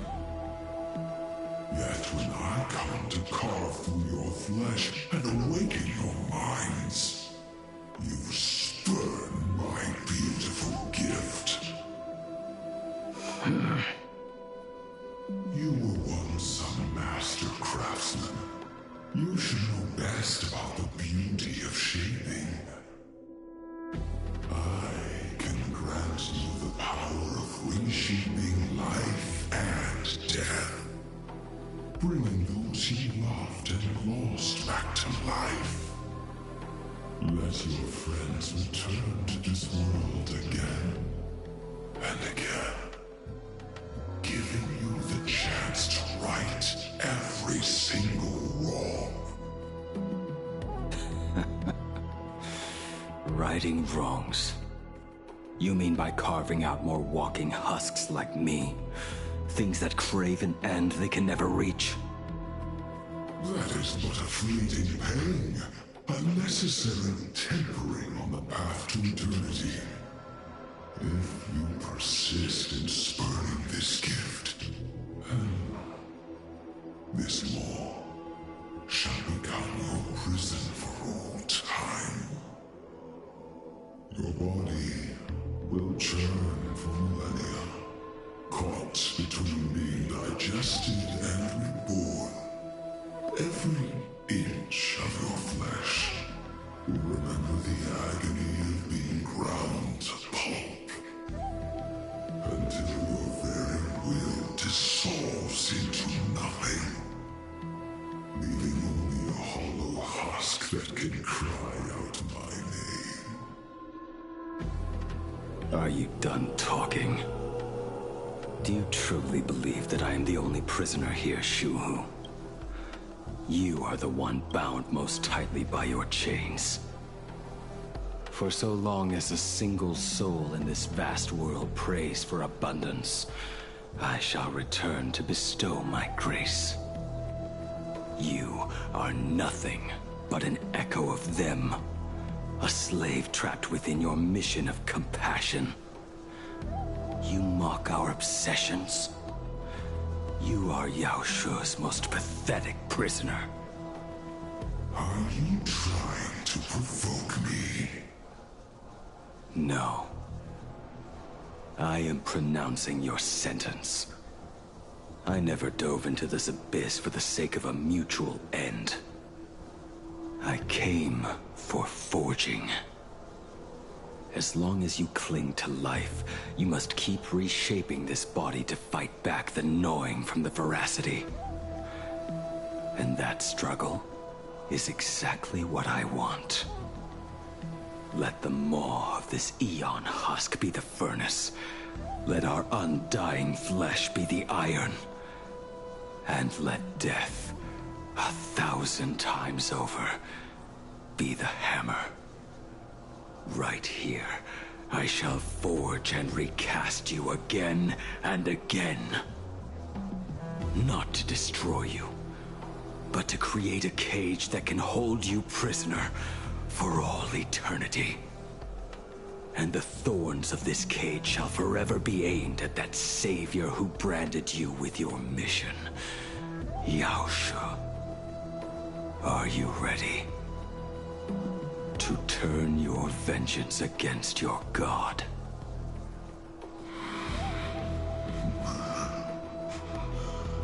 I see now. So, this is how you forge it anew. Very well. Let us see how this duel between the condemned unfolds. This forging within the furnace. In the end, which of us shall forge the other into a blade?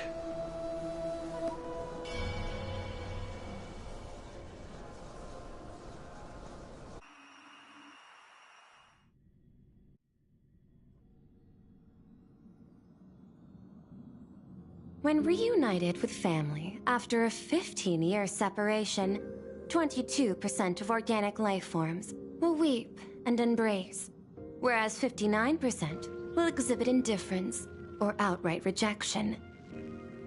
Yet, choosing to conduct a covert investigation instead is entirely unheard of.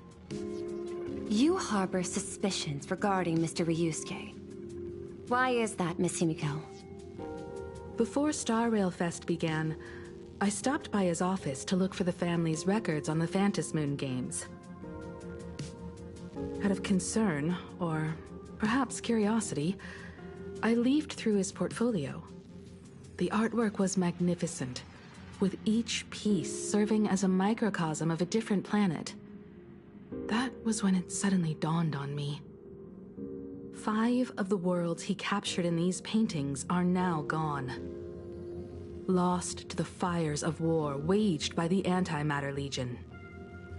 Just as you suspected, Mr. Ryusuke's travels have been highly suspicious. In the year 1969 of the Arcadian calendar, he traveled to the Delcor Ring to sculpt a statue for the Doctors of Chaos. 2 years later, the IPC received word that the last local resistance group had rejected all aid and launched a suicide charge against the Legion. Also, in 1984 of the Arcadian calendar, he traveled alone to the planet Goliath's Shepherd. After a century of resistance in the fires of war, the planet was officially declared dead 9 years later. Both incidents point back to a single culprit. The Lord Ravager Asat Pramod. However, there is also evidence suggesting that Mr. Ryusuke was still in Plain Arcadia when Asat Pramod appeared. Additionally, the IPC recovered a commission he received. It read, "Please carve a trace of our lasting glory, just before the world meets its destruction." He accepted the commission, even though he knew the Legion had surrounded the planet? Legends of the Graphia clan abound within Plain Arcadia.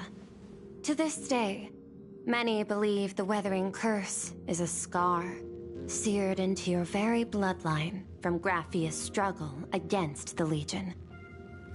Conjecture. Mr. Ryusuke was tracking the demon from beyond. He likely believed that finding him was the key to breaking the Graphia clan's curse. Any other conjectures? There is another possibility. Please forgive me if this sounds out of line. There is a 52% probability that Mr. Ryusuke was being used by Asat Pramod.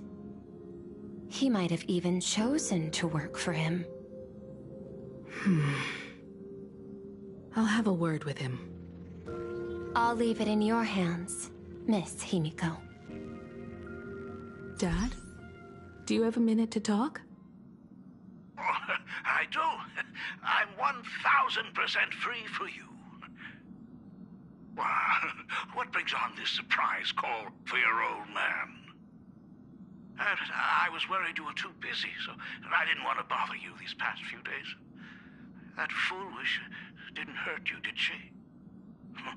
Actually, what am I thinking?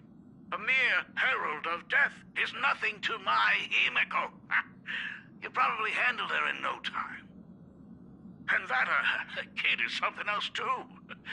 I'm telling you, everyone at school is a huge fan of the Astral Express now. 15 years. The blood-stained games are finally over. And this time everyone survived. It's time we sat down and talked. Just as father and daughter. Huh? Am I dreaming? My little girl actually wants to have a real talk with her old man. Well, I don't care if I heard you wrong. I'm taking this to the bank. Praise the Astral Express. Praise Hakivilli. Give me 10 seconds. No, make it 8. Your old man is on his way. There's no need to rush like that. Love you, kiddo. I should have seen that coming. Himeko, open up. It's your dad. Himeko, come over. Tell me more about this.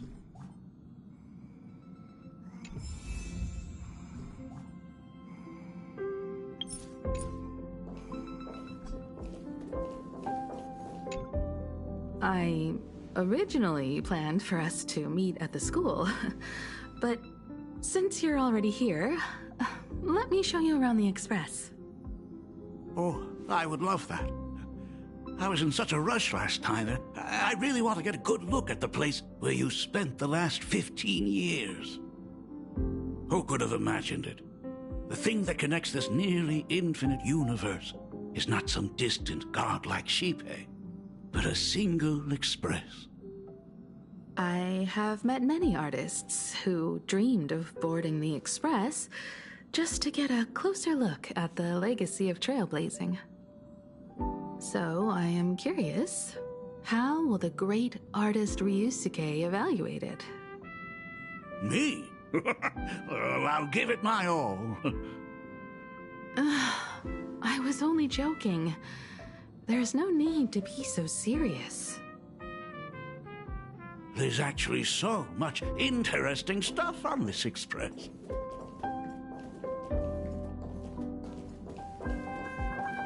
This table is kind of different from the others, isn't it?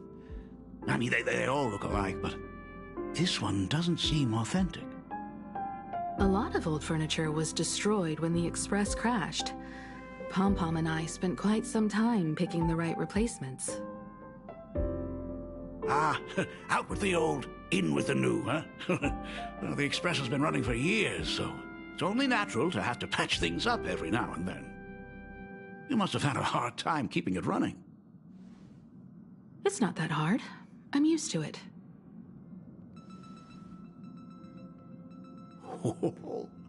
Just as I thought. The Astral Express looks amazing inside. These chandeliers. The designer used the skeleton of a void song whale as a reference. They say it's been here since Dolly's days on the Express. It catches the eye of many people who board. But the light seems a bit dim in here, doesn't it? It's always been this way. Oh, have you tried swapping in a polarized conductor? Or rinsing the light units in an alkaline solution? Are you an artist or an electrician, Dad? I am just speaking from experience. Don't forget, your dad was once the one who set up all the lighting in those classrooms. Is it there? Oh, let me see. It's bigger on the inside. Oh, the phonograph also has music from all sorts of worlds, just like the versions I've heard before. Oh, it's a shame I didn't get to see the legendary infinite ice cream machine. Dad, you actually believe something like that exists? I thought only kids would fall for it. A long time ago, such a thing did exist on the Express. When the Express passed the desert planet Talon, Granholm left the machine there. Now, it has become a popsicle planet. Conductor! Long time no see. Your fur looks a lot smoother than last time. Really? Thank you very much. Hey, my daughter Himeko finally opened up to having a heart-to-heart with me. What a special moment! Pom-Pom will leave you to it then. They say family is one of the most precious treasures. Pom-Pom believes we should cherish them. See? I told you. This time, Dad wins. Oh, Himeko, you may be a fully capable navigator now, but sometimes experience still beats youth.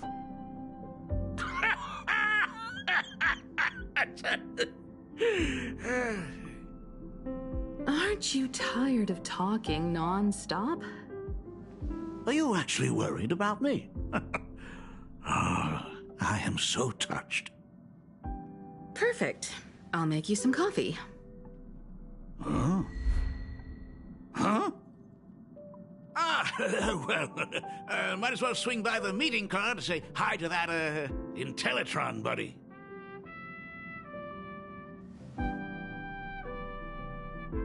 Pom-Pom finds Himeko's father very easygoing. Himeko, come on. Let's walk together.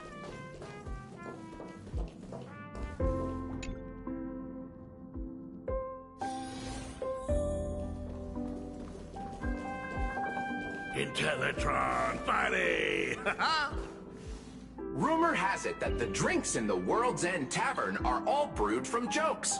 Since we are in plain Arcadia, any single joke before a drink would be second to none. Since there is only a single joke, it is quite literally second to none. Mr. Ryusuke, the tension detected in your micro-expressions has increased by 33% since our last encounter. Oh, nonsense. Himeko is brewing up a cup of coffee just for me. Is there anything in the world more wonderful than that? A cup of hot coffee right before the end. This must be what they mean by life is short and bitter. Huh. Well, now I see why they call you Shush.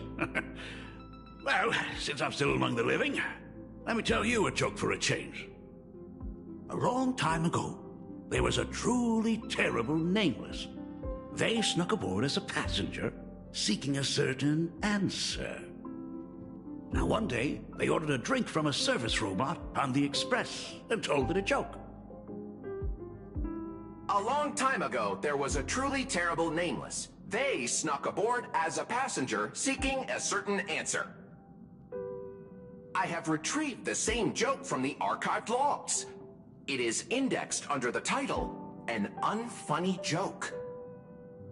But did you know, the first time the robot heard that joke, it laughed with pure joy. Don't go filling Shush with nonsense. Its database is already enough of a mess. Dad, here's your coffee. This cup is huge. Himeko, tell me, are you still holding a grudge against me? What are you talking about? Now drink up while it's still hot. Analyzing components. Results show coffee concentrate, Heldoran butterfly scales, a species of fish from a gas giant, trace amounts of iron particles, and various other unknown substances. Mr. Shush, you must be exhausted after telling all those cool jokes. How about a nice hot cup of coffee to warm you up, huh? My inspiration circuit is vibrating. My radar indicates that the conductor requires my immediate assistance. Good luck, Mr. Ryusuke.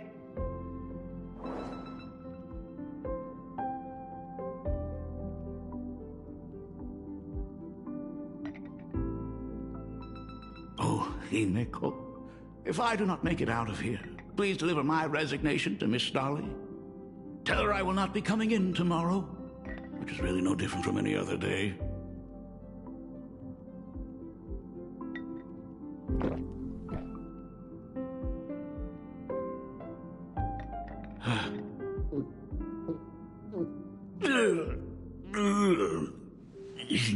The coffee tastes like heaven.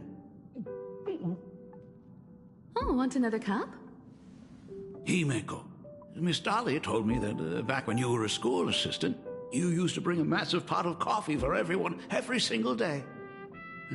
They still talk about it to this day. It would be selfish of me to keep this all for myself. I simply must bring some back for the other teachers to sample. I am afraid it will be long cold by the time you get it to them. But as you said, it is time for us to head to the school.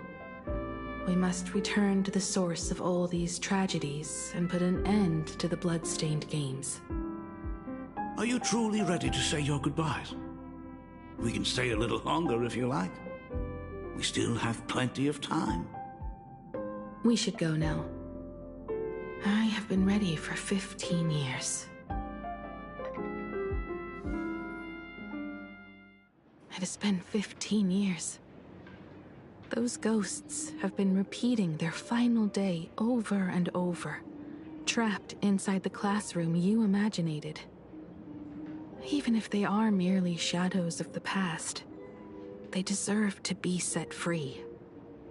Oh, you're right.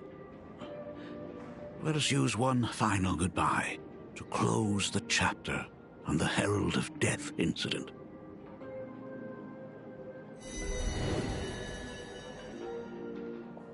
Senior, you are back! We are all waiting for you. Sorry I'm late, everyone. It's okay. Thank you so much for coming. Himeko, we don't have enough time for the lobby. Could you please use your amazing Imagenesis skills to decorate the stage for us? I am begging you. Mia, stop bothering Himeko all the time. If you and the others hadn't slacked off on the rooftop, we wouldn't be in this mess right now. But the school anniversary is tomorrow. If I do not get this done, Ms. Dolly is going to skin me alive. You should start by tidying up those ribbons. Once we are finished with the classroom, we will all come and give you a hand. Hey, smile, everyone. Smile. You always boss me around. Wait, did you hear that? It's him. He's back again. Everyone, hide! Don't let them find us! Run, Senior! The Herald of Death is back! Don't be afraid, Belle. I'm here. No more running away. We don't have to face any Herald of Death anymore. Really? When have I ever led you astray? Look, even the Dean has arrived. Let us run through the anniversary program one last time. Right now? But we still have so much left to do. The decorations are nowhere near finished. Oh, it is all right. We have plenty of time. This sunset will linger for a very long while. Just long enough for us to finish our celebration. I hereby declare that the Graphia Academy anniversary and the graduation ceremony of 1984 has officially begun. Since the other grades are not with us today, we shall keep the proceedings simple. According to our school motto, every student must truly understand their purpose before they depart from these grounds. Students, have you all discovered who you wish to become? Why so serious? It's only a rehearsal. Well, in that case, I'm going to be an artist.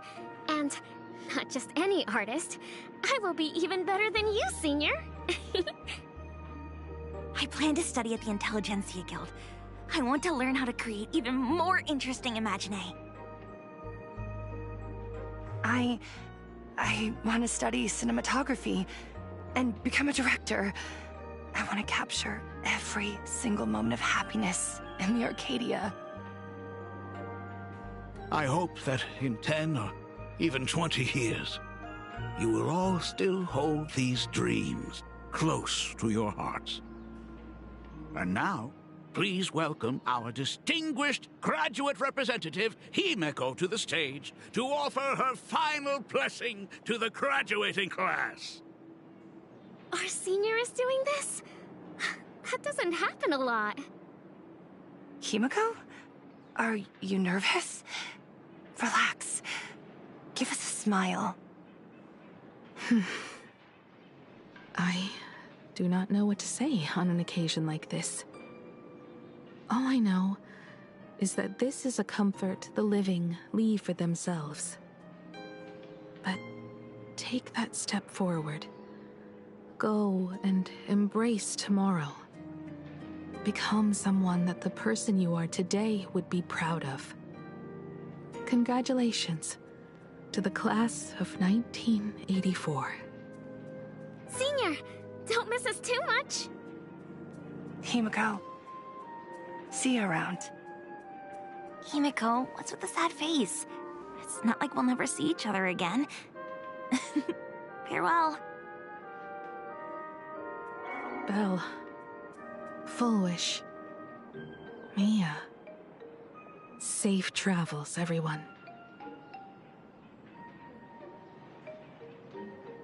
15 years. The blood-stained games that altered the course of so many lives have finally come to an end.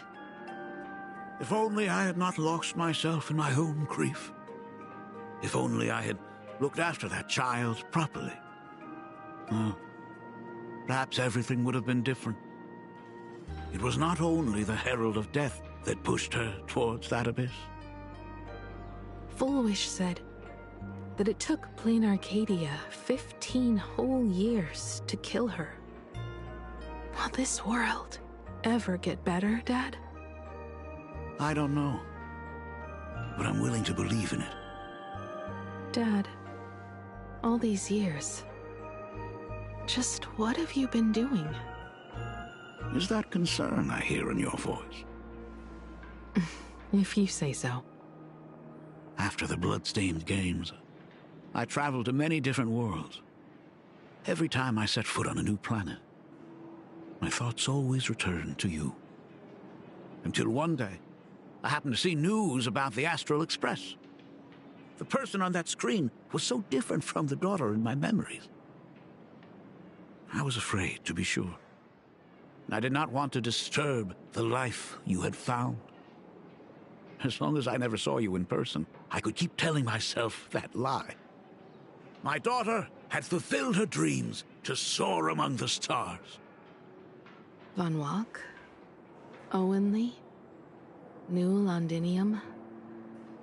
Step by step, I made my way into the very bedtime stories you used to tell me. Were they beautiful?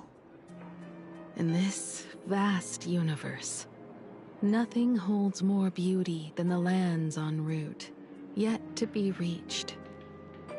You may have been a poor excuse for a father, but even so, thank you for setting me on this trailblazing path. Same here.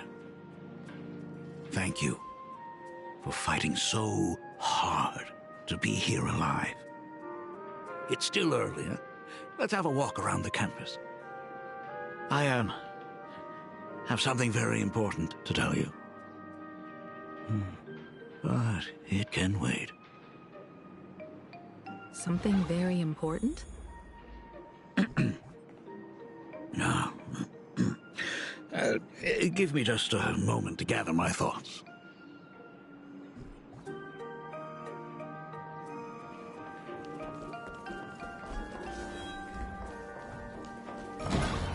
Whew. Nice weather today.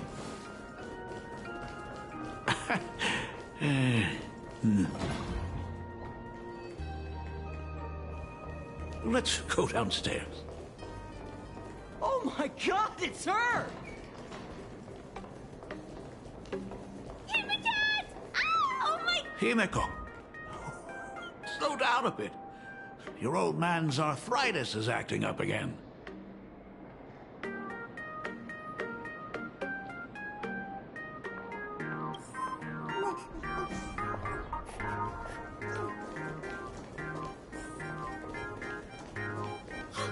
Senior Himiko! Oh, wow! She actually looked at me! Her navigator aura is incredible! Astral Express, I love you! Like a love song, baby! Baseball Raccoon didn't come? Oh, Himiko is so pretty. It gladdens me that my daughter is so popular. But you're all supposed to be in class right now. The Herald of Death incident just ended. It is only right to let them breathe and relax for a while. You think that it all happened only yesterday?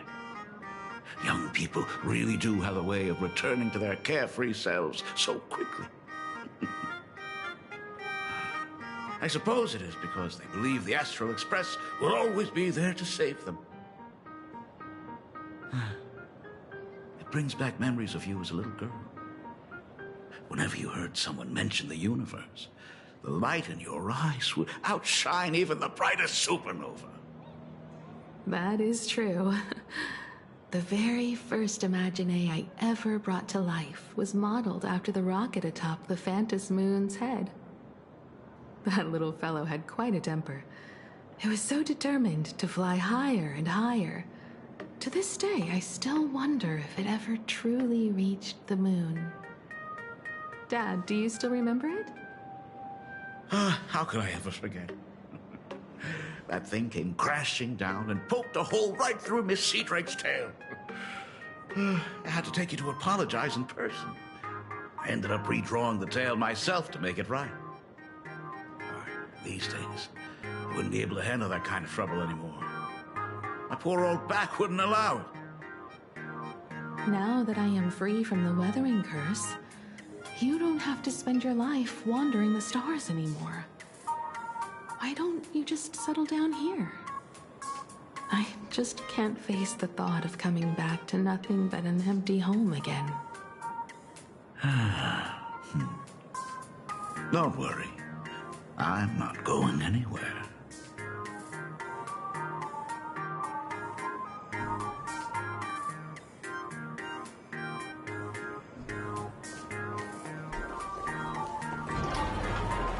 The Imagenesis classroom is ahead. Ms. Dolly? She might have taken the day off. I never noticed it before, but on closer inspection, this classroom is so much bigger than it used to be. It must be because of that incident. As the culprit behind it all, you haven't forgotten, have you? Of course. Well, since I couldn't get you onto the real Astral Express back then, I figured drawing you a substitute instead would be easy enough. The principal himself imaginated an express and went tearing across the campus with his daughter in tow. It even made the front page of the Dual-Mention City News back then. Looking back, you were always such a bright and spirited girl. Which is why I encourage you to reach for the stars. When the weathering curse took hold, did that dream only end up weighing you down? If it weren't for those dreams you gave me, I wouldn't be the person I am today. I'll never forget. Whenever the weathering curse flared up, you would always sit by my bedside and hold my hand, telling me the stories of Sir Kamor. That was always your favorite. Whenever your fever refused to break, you would cling to my sleeve, just wouldn't let go. So, I would start from the moment Sir Camor invented the diving device, and go all the way to the second voyage of the Interstellar Explorers. Like clockwork, right about then, you would close your eyes and drift off to sleep. Yeah, that was the first story you ever told me.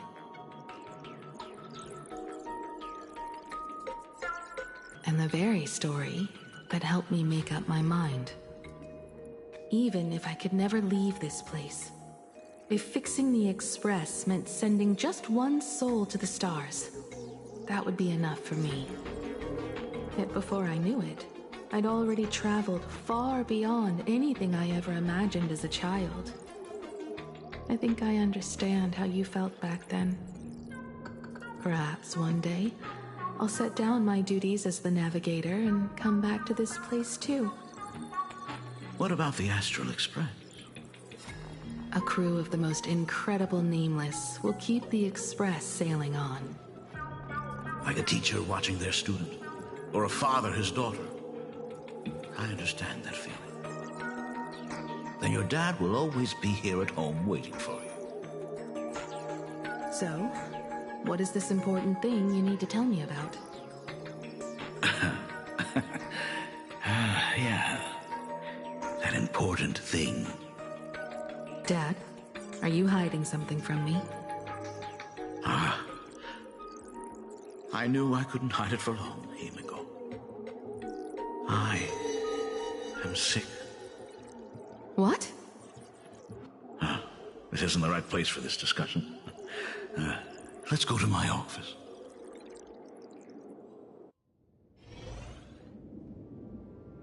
So... It's the Weathering Curse. I know what you're about to ask. I do not share the Graphia lineage, which is why I believed I could find the demon from beyond and save you and your mother. But in the end, Ryusuke was just a useless man who couldn't save his wife or daughter, or even himself. Tell me, what happened in the past 15 years? You've seen my portfolio, haven't you? Those worlds are just like plain Arcadia. Every single one of them has fallen victim to the demon from beyond. In those places, luck is a very real thing. And the demon from beyond can manipulate misfortune. What does that even mean? In ways beyond comprehension, you feel misfortune crashing down like a tidal wave. Solar storms, diamond rain, system failures, one disaster after another. But if you make it out alive, bizarre strokes of luck come swarming back to you. And so the cycle repeats, washing over the world, tearing it apart. It sounds more insane than the Phantasmoon games. The universe is sheer madness, beyond all reason. I survived over and over, yet my body has become as fragmented as Graphia once was. Is this his way of torturing the rebels? I don't know. But by the time I realized it, there was no escape. Why didn't you tell me earlier? I could have reached out to the IPC's doctors. It's no use. I've been chasing after him my whole life. I know him better than you do. Himiko, remember when you first learned to paint? I told you then why we must paint the beauty that we see. Because the ugly, the despicable, and the cowardly, they endure forever through evasion, like beasts driven by survival. Beauty remains ever fleeting. Just as heroes find their end in sacrifice, and stars dissolve after they shine, humans have surpassed their animal nature. We face our pain and our end to win a dignity that the vast universe cannot ignore.